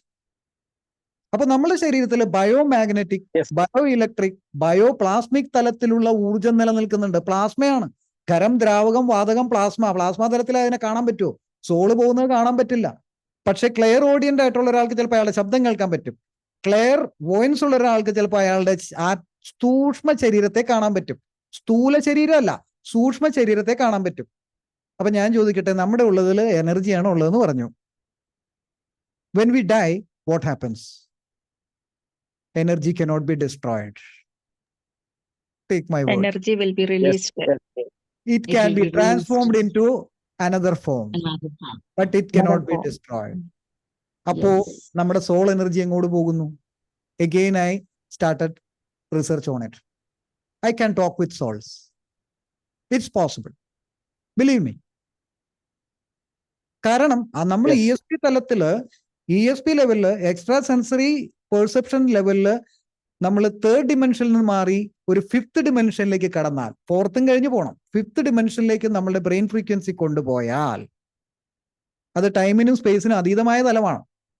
അവിടെ നിന്ന് കഴിഞ്ഞാൽ ഈ ഭൂമിയിൽ ഇല്ലാത്തതിനെ നമുക്ക് ഗ്രഹിക്കാൻ സാധിക്കും. Got my point? അപ്പോ സാധാരണ മനുഷ്യന് പറ്റാത്തത് സാധിക്കും. പക്ഷെ എല്ലാവരിലും ഉണ്ട്, ഇത് ഡോർമെന്റ് ആയിട്ട് കിടക്കുന്നുണ്ട്. പക്ഷെ പലർക്കും ചിന്തിക്കാൻ പോലും വയ്യ. പിന്നെ ചുമ്മാ ഇയാള് വെടിയടിക്കുക, പിന്നെ ഇത് സാധ്യമല്ലേ, ഒരുപാടുണ്ടാക്കും എന്ന് പറയുന്ന ആൾക്കാരുണ്ട്. പക്ഷെ ഇത് പോസിബിളാണ്. ആ തലത്തിലേക്ക് പോയ ഒരാളാണ് ഹോസെ സിൽവ. അദ്ദേഹം അതെങ്ങനെ പോവാൻ സാധിക്കുന്നു നമ്മളെ പഠിപ്പിച്ചു തന്നു. Then why don't we try that? ഇത്രയും നല്ല മെത്തേഡ് ഇന്ന് കൂടുതൽ പേര് അറിയപ്പെടാതെ പോയത് അദ്ദേഹം 1966 വന്ന ഒരാളായതുകൊണ്ടാണ്. 70s-ലും 80s-ലും 90s-ലും ഒക്കെ ഇയാളുടെ പുറകെ നടക്കുമായിരുന്നു ഏറ്റവും വലിയ കമ്പനികളുടെ CEOസും വലിയ ബില്യനേഴ്സും മില്യനേഴ്സും ഇദ്ദേഹത്തിന്റെ പുറകെ നടക്കുമായിരുന്നു പഠിക്കാൻ വേണ്ടിയിട്ട്. We just want to learn this sir, we are ready to give millions of rupees, millions of dollars എന്ന് പറഞ്ഞിട്ട് പുറകെ നടക്കുമായിരുന്നു ഹോസെ സിൽവയുടെ. കാരണം അദ്ദേഹം തെളിയിച്ചു ദിസ് ഇസ് പോസിബിൾ എന്നുള്ളത്. അപ്പൊ നമ്മൾ ഇവിടെ ഓരോരുത്തർക്കും ഓരോ ഫ്രീക്വൻസി ഉണ്ട്.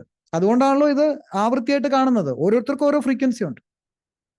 ഈ ഫ്രീക്വൻസിയെ ഗ്രഹിക്കാൻ നല്ല രീതിയിൽ ESP ലെവലിലുള്ള കഴിവുള്ള ഫിഫ്ത്ത് ഡിമെൻഷനിൽ പോയ ഒരാൾക്ക് അത് ഗ്രഹിക്കാൻ പറ്റും. അപ്പോൾ മറ്റുള്ളവർക്ക് കേൾക്കാൻ പറ്റാത്തവർക്ക് കേൾക്കാൻ പറ്റും, മറ്റുള്ളവർക്ക് കാണാൻ പറ്റാത്തത് കാണാൻ പറ്റും. വേറെ ആൾക്കാർക്ക് പറ്റാത്ത തലത്തിൽ നിന്നുകൊണ്ട് ആ ഊർജ്ജത്തെ എടുത്ത് ഹീൽ ചെയ്യാൻ പറ്റും. Because healing is an energy.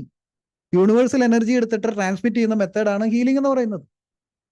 എൻ്റെ 12ാമത്തെ വയസ്സിൽ ഞാൻ ചെവി ഹീൽ ചെയ്ത് ഞാനിപ്പോഴും ഓർക്കാണ്. What happened at that time? Research നടത്തിയപ്പോൾ എനിക്ക് മനസ്സിലായി, ഇത് പ്രകൃതിയുടെ നിയമമാണ്. മനുഷ്യനെ സംബന്ധിച്ചിടത്തോളം ഇതൊക്കെ സൂപ്പർ നാച്ചുറൽ ആയിട്ട് തോന്നാം. See it from the angle of the universe. നമ്മളിപ്പോൾ ഗൂഗിൾ മാപ്പ് ഒക്കെ നോക്കില്ല, അതുപോലെ നോക്കാം, ഭൂമിയെ കാണുക. അപ്പോൾ യൂണിവേഴ്സ് മൈൻഡിൽ നിന്നുകൊണ്ട് ചിന്തിക്കുക. അപ്പോൾ നമുക്ക് മനസ്സിലാവും ദിസ് ഇസ് പോസിബിൾ. നമ്മളെപ്പോഴും നിൽക്കുന്നത് എവിടെയാ? നമ്മൾ ത്രിമാന തലത്തിലാണ് നിൽക്കുന്നത്, 3D ലെവലിൽ. ഇവിടെ ഭൂമിയിൽ കാലുറപ്പിച്ച് നടക്കും, ഒരുപാട് നടക്കും എന്ന് പറയും. കാരണം ലെഫ്റ്റ് ബ്രെയിൻ ഓറിയന്റഡ് ആണ്. ഏറ്റവും വലിയ രസം എന്ന് പറഞ്ഞാൽ ഞാൻ ചെറുപ്പത്തിൽ ഇടത്തേനായിരുന്നു, എന്നെ തല്ലി തല്ലി വലതുകൈനാക്കിയതാ. അപ്പോൾ by birth itself I was working on my right brain. ഇനി നമ്മളുടെ ഇടയിൽ ഏറ്റവും കൂടുതൽ റൈറ്റ് ഹാൻഡേഴ്സ് അല്ലേ? ഇടത്തുകൈ കൊണ്ട് എഴുതിയ പിള്ളേരെ നമ്മൾ തല്ലിയിട്ട് മാറ്റും. ദയവ് ഇത് ചെയ്യരുത്. അവരുടെ ടാലന്റിനെ നമ്മൾ നശിപ്പിച്ച് കളയാണ്. അവന് ഡിസ്ലെക്സിയൊക്കെ വരാൻ ചിലപ്പോൾ. കാരണം ബൈ ബർത്ത് ഇടത്തുകൈയാണ് ഉപയോഗിക്കുന്നതെങ്കിൽ അവൻ ഇടത്തുകൈ ഉപയോഗിച്ചിട്ടെന്നീ. എന്നെ തല്ലി വലതുകൈനാക്കാൻ നോക്കിയിട്ടും പമ്പരം ചുറ്റുമ്പോൾ ഞാൻ ലെഫ്റ്റ് ഹാൻഡാ. ഇപ്പോൾ എൻ്റെ വാലയിൽ നോട്ട് എടുക്കണമെങ്കിൽ റൈറ്റ് ഹാൻഡിൽ പേഴ്സ് പിടിക്കും, ഇങ്ങനെ ലെഫ്റ്റ് ഹാൻഡ് കൊണ്ട് എടുക്കുന്നത്. അല്ലാതെ എനിക്ക് പറ്റുന്നില്ല. ബൈ ബർത്ത് ഞാൻ ലെഫ്റ്റ് ഹാൻഡറാണ്. അപ്പൊ എന്റെ ബ്രെയിൻ വർക്ക് ചെയ്യുന്നത് കൂടുതലും റൈറ്റ് ബ്രെയിൻ ആയിരുന്നു. പക്ഷേ നമ്മളുടെ നാട്ടിൽ കൂടുതൽ ആൾക്കാർ ഉപയോഗിക്കുന്നത് റൈറ്റ് ഹാൻഡ് ആണ്. അപ്പോൾ ഏത് ബ്രെയിനാണ് കൂടുതൽ വർക്ക് ചെയ്യുന്നത്? Left brain, the logical brain. Logical brain ഉപയോഗിക്കുന്നവരാണ് ഈ ലോകത്ത് കൂടുതലും. റൈറ്റ് ബ്രെയിൻ അല്ലാതെ അത് അനലിറ്റിക്കൽ മൈൻഡാണ്. കാര്യകാരണം, ഒന്നും രണ്ടേ ഉള്ളൂ, അതിലപ്പുറം ഒന്നുമില്ലാന്നേ ചിന്തിക്കുള്ളൂ. അതേസമയം റൈറ്റ് ബ്രെയിൻ ചിന്തിക്കുമെന്നും പറയും ഇമ്മണി വലിയ ഒന്നെന്ന് പറയും, അല്ലെങ്കിൽ 11 പറയും, അല്ലെങ്കിൽ രണ്ടും കൂടി ചേർത്ത് വെച്ചിട്ട് തടി കൂടിയ ഒന്നെന്ന് പറയും. അതൊരു വിഷ്വൽ സ്പേഷ്യൽ ഇന്റലിജൻസ് ആണ്, അത് റൈറ്റ് ബ്രെയിനാണ്. അപ്പൊ റൈറ്റ് ബ്രെയിൻ ഓറിയന്റഡ് ആയിട്ടുള്ള ആൾക്കാർക്ക് ആർട്ടിസ്റ്റിക് ടാലന്റ് കൂടുതലുണ്ടാവും. മനസ്സിലായോ? ലെഫ്റ്റ് ബ്രെയിൻ ഓറിയന്റഡ് ആയിട്ടുള്ളവർ അഭിഭാഷകരാകുക, കാര്യകാരണങ്ങളെ കുറിച്ച് പഠിക്കുക, സയന്റിസ്റ്റ് ആവുക, അനലൈസ് ചെയ്യുക, ഇങ്ങനെയുള്ള കാര്യങ്ങളൊക്കെ അവർക്ക് പറ്റും. കണക്കിലെ കളികൾ, CA കാരനാവുക, അക്കൗണ്ടന്റ് ആവുക, ഇതൊക്കെ അവർക്ക് പറ്റും.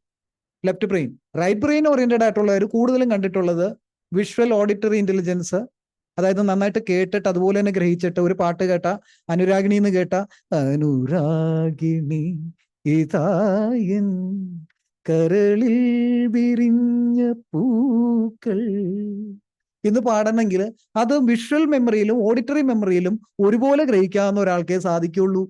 അല്ലാത്തവനത് പറ്റില്ല. ഇനി പാടാനുള്ള കഴിവും വേണം. ഇത് അക്യൂർഡായിട്ട് ഉണ്ടാക്കിയെടുക്കാം, കഷ്ടപ്പെട്ടുണ്ടാക്കിയെടുക്കാം. പക്ഷെ ബൈബർത്ത് ഉള്ളവരുണ്ട്.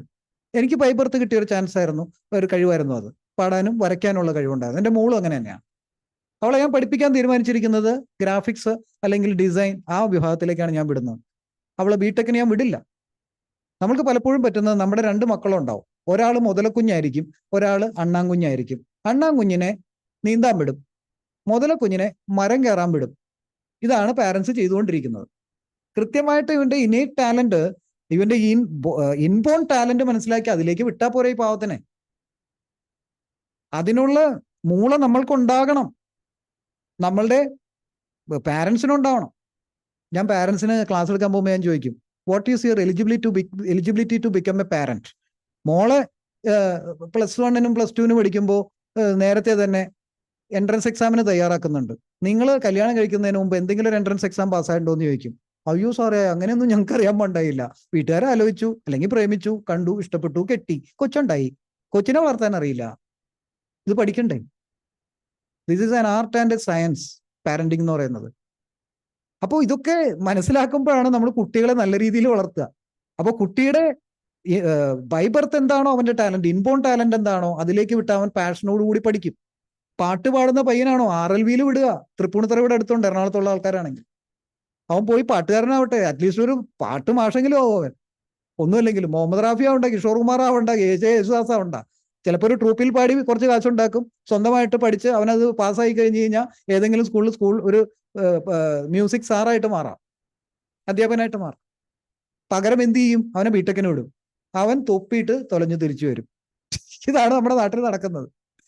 അപ്പോൾ ഞാൻ പറയുന്നത്, ഇത്തരം കാര്യങ്ങളൊക്കെ ഡെവലപ്പ് ചെയ്തെടുക്കാൻ പറ്റും. കുട്ടികളെ നമ്മൾ സിൽവ മൈൻഡ് കൺട്രോൾ മെത്തേഡ് പഠിപ്പിച്ചു കഴിഞ്ഞാൽ അവർ വേറെ തലത്തിലേക്ക് പോകും.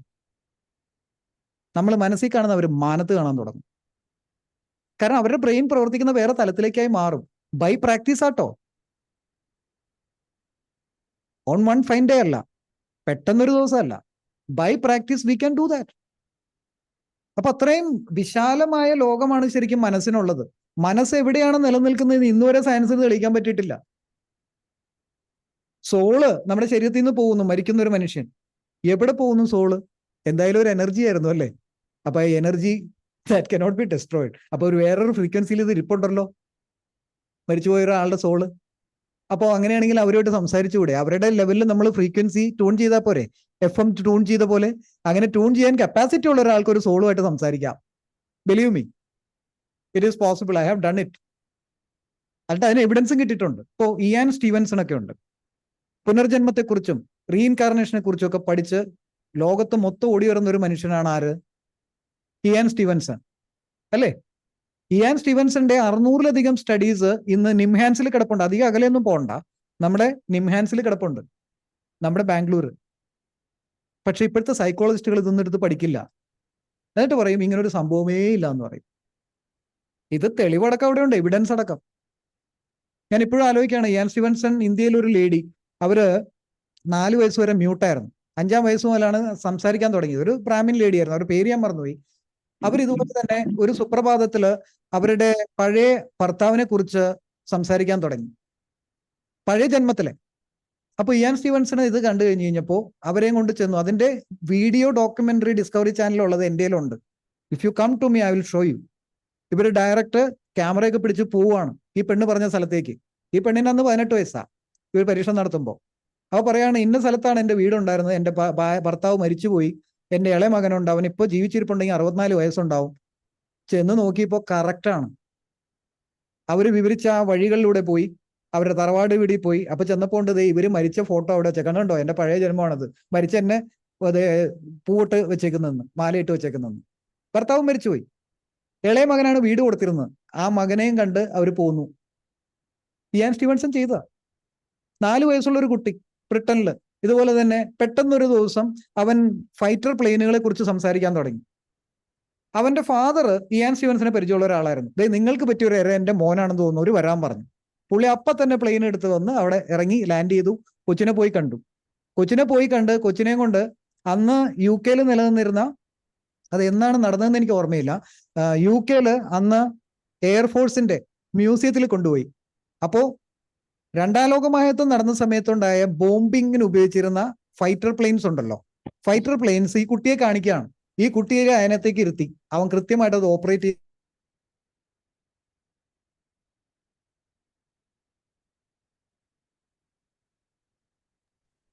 സാറിന്റെ കറണ്ട് പോയി. 8:21 ആയി. മാഡം ഒന്ന് വെയിറ്റ് ചെയ്താൽ മതി, സാർ ഇപ്പൊ തിരിച്ചു വരും. സാറ് വരും, പെട്ടെന്ന് വരും. അല്ല, നമ്മുടെ ടൈം എങ്ങനെയാ ശരിക്കും? ഇല്ല, അത് കുഴപ്പമില്ല, അതിപ്പോ വിളി തീർക്കട്ടെ എന്നിട്ട്.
ബിനോയ് സാർക്ക് അറിയോന്നറിയില്ല. Hello yes I am back. ഇവിടെ കറണ്ടിന്റെ ഒരു പ്രശ്നമുണ്ട്. Sorry for the interruption. അത് ഇൻവെർട്ടർ ഉണ്ടെങ്കിലും നമ്മൾ കറണ്ട് പോയിട്ട് പെട്ടെന്ന് വന്നു കഴിഞ്ഞാൽ ഇൻവെർട്ടർ എടുക്കില്ല, അതാണ് പ്രശ്നം. ഇൻവെർട്ടർ ആണ് എടുക്കുന്നത്, നമ്മുടെ UPS എടുക്കില്ല. അപ്പോൾ അതാണ് പറ്റിയത് കേട്ടോ, സോറി. അപ്പോൾ ഞാൻ പറഞ്ഞുകൊണ്ടിരുന്നത് ആ കുട്ടിയുടെ കാര്യമാണ്. ഈ 4 വയസ്സുള്ള കുട്ടി ഫൈറ്റർ പ്ലെയിനെ കുറിച്ച് വിശദമായിട്ട് പറഞ്ഞു കൊടുക്കുകയാണ് ആ മനുഷ്യരോട്. ഇതെങ്ങനെ സാധിച്ചു എന്നുള്ളതാണ്. അപ്പോൾ പഠനങ്ങൾ നടത്തിയപ്പോൾ ഒരു വ്യക്തിയെ കണ്ടെത്തി, ആ എയർഫോഴ്സിൽ വർക്ക് ചെയ്തിരുന്ന, പണ്ട് ഈ ഫൈറ്റർ പ്ലെയിൻ ഓപ്പറേറ്റ് ചെയ്തിരുന്ന, ബോംബിങ്ങിന് ഉപയോഗിച്ചിരുന്ന ഫൈറ്റർ പ്ലെയിൻ ഉപയോഗിച്ചിരുന്ന ഒരു മനുഷ്യനായിരുന്നു പഴയ ജന്മം എന്നുള്ളത്. അതിന്റെ റീഇൻകാർണേഷൻ ആണ് ഈ പയ്യൻ. ആ പയ്യന്റെ പേര് ഞാൻ വിട്ടുപോയി.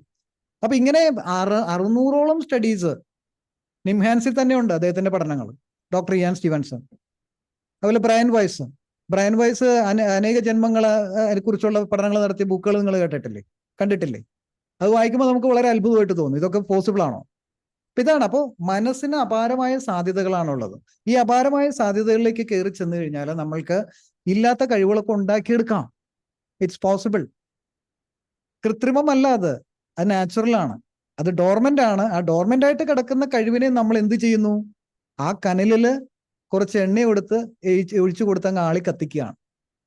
സിൽവ മൈൻഡ് മെത്തേഡ് പഠിച്ചു കഴിഞ്ഞാൽ നമ്മൾക്ക് വളരെ സ്ട്രെസ് റിലീഫിങ്ങിന് സാധിക്കും. പിന്നെ ഈ പറയുന്ന പോലെ മനസ്സിന്റെ ആഴങ്ങളിലേക്ക് കടക്കാൻ പറ്റും. നമ്മൾക്കൊരു മാനിഫെസ്റ്റേഷൻ നടത്തണമെങ്കിൽ അത് കൃത്യമായിട്ട് പ്രോഗ്രാം ചെയ്തിട്ട് അതിനെ കാണാൻ അത് അതുപോലെ തന്നെ നടക്കുന്നത് നമ്മുടെ ലൈഫിൽ എക്സ്പീരിയൻസ് ഉണ്ടാവും. പിടികിട്ടിയോ? അപ്പോൾ എന്തുകൊണ്ട് നമ്മൾ കുട്ടികളെ ഇത് പഠിപ്പിച്ചുകൂടാ? എന്തുകൊണ്ട് നമ്മൾക്കിത് പഠിച്ചുകൂടാ?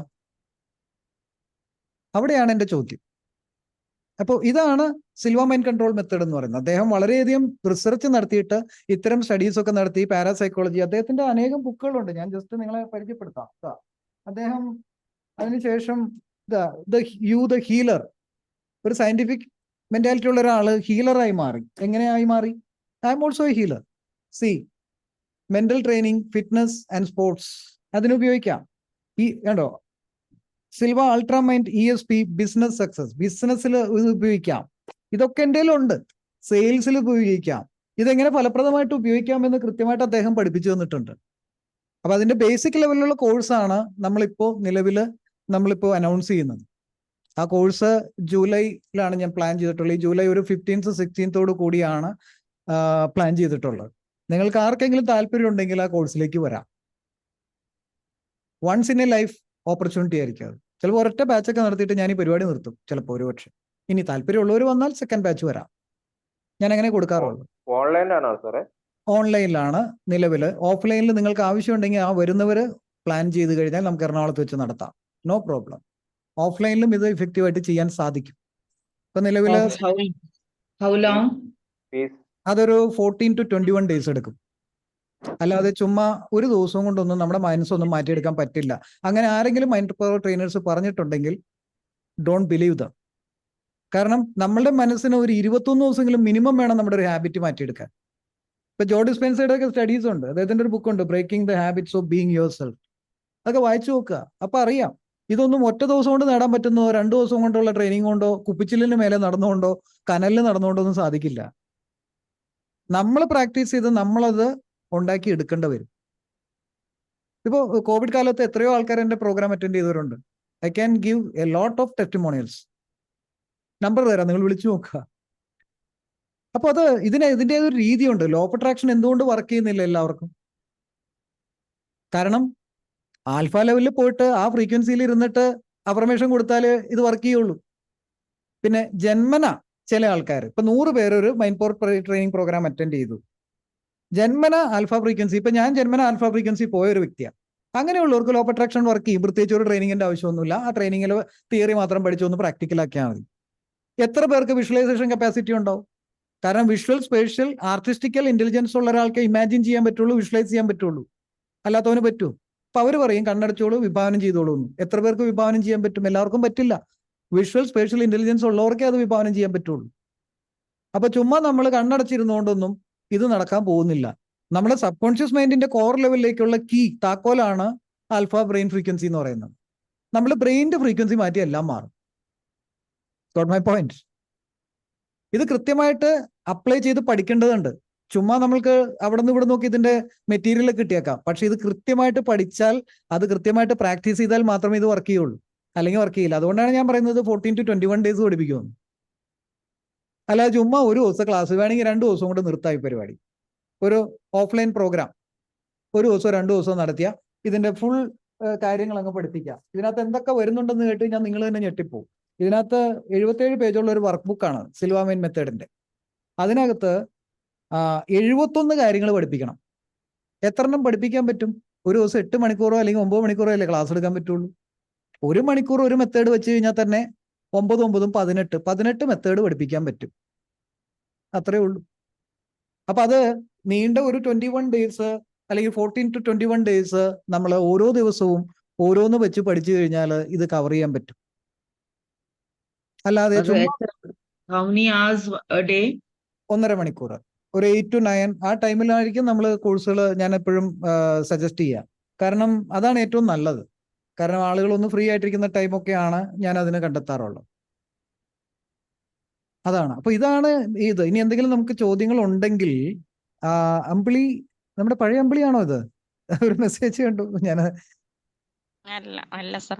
അല്ല, ഓക്കെ ഓക്കെ, ഒരു അമ്പിളി ഉണ്ടായിരുന്നു. ഞാൻ വിചാരിച്ചു അതെ തന്നെ. അതെ, സ്റ്റാർട്ടിംഗ് ടൈമിൽ ഞാൻ സാമ്പിളുണ്ടായിരുന്നു. അമ്പിളി ബാലചന്ദ്രൻ തന്നെ സാറിനെ എനിക്ക് നേരിൽ കാണാനും കൂടെയാണ് കയറി വന്നത്. ഒരുപാട് സന്തോഷം. ഞാനും ഒരു ഹീലറാണ്. എനിക്കിപ്പോ ഒരു ഇമ്പോർട്ടന്റ് ആയിട്ടൊരു ക്ലാസ് ഉണ്ട് മെഡിറ്റേഷന്റെ.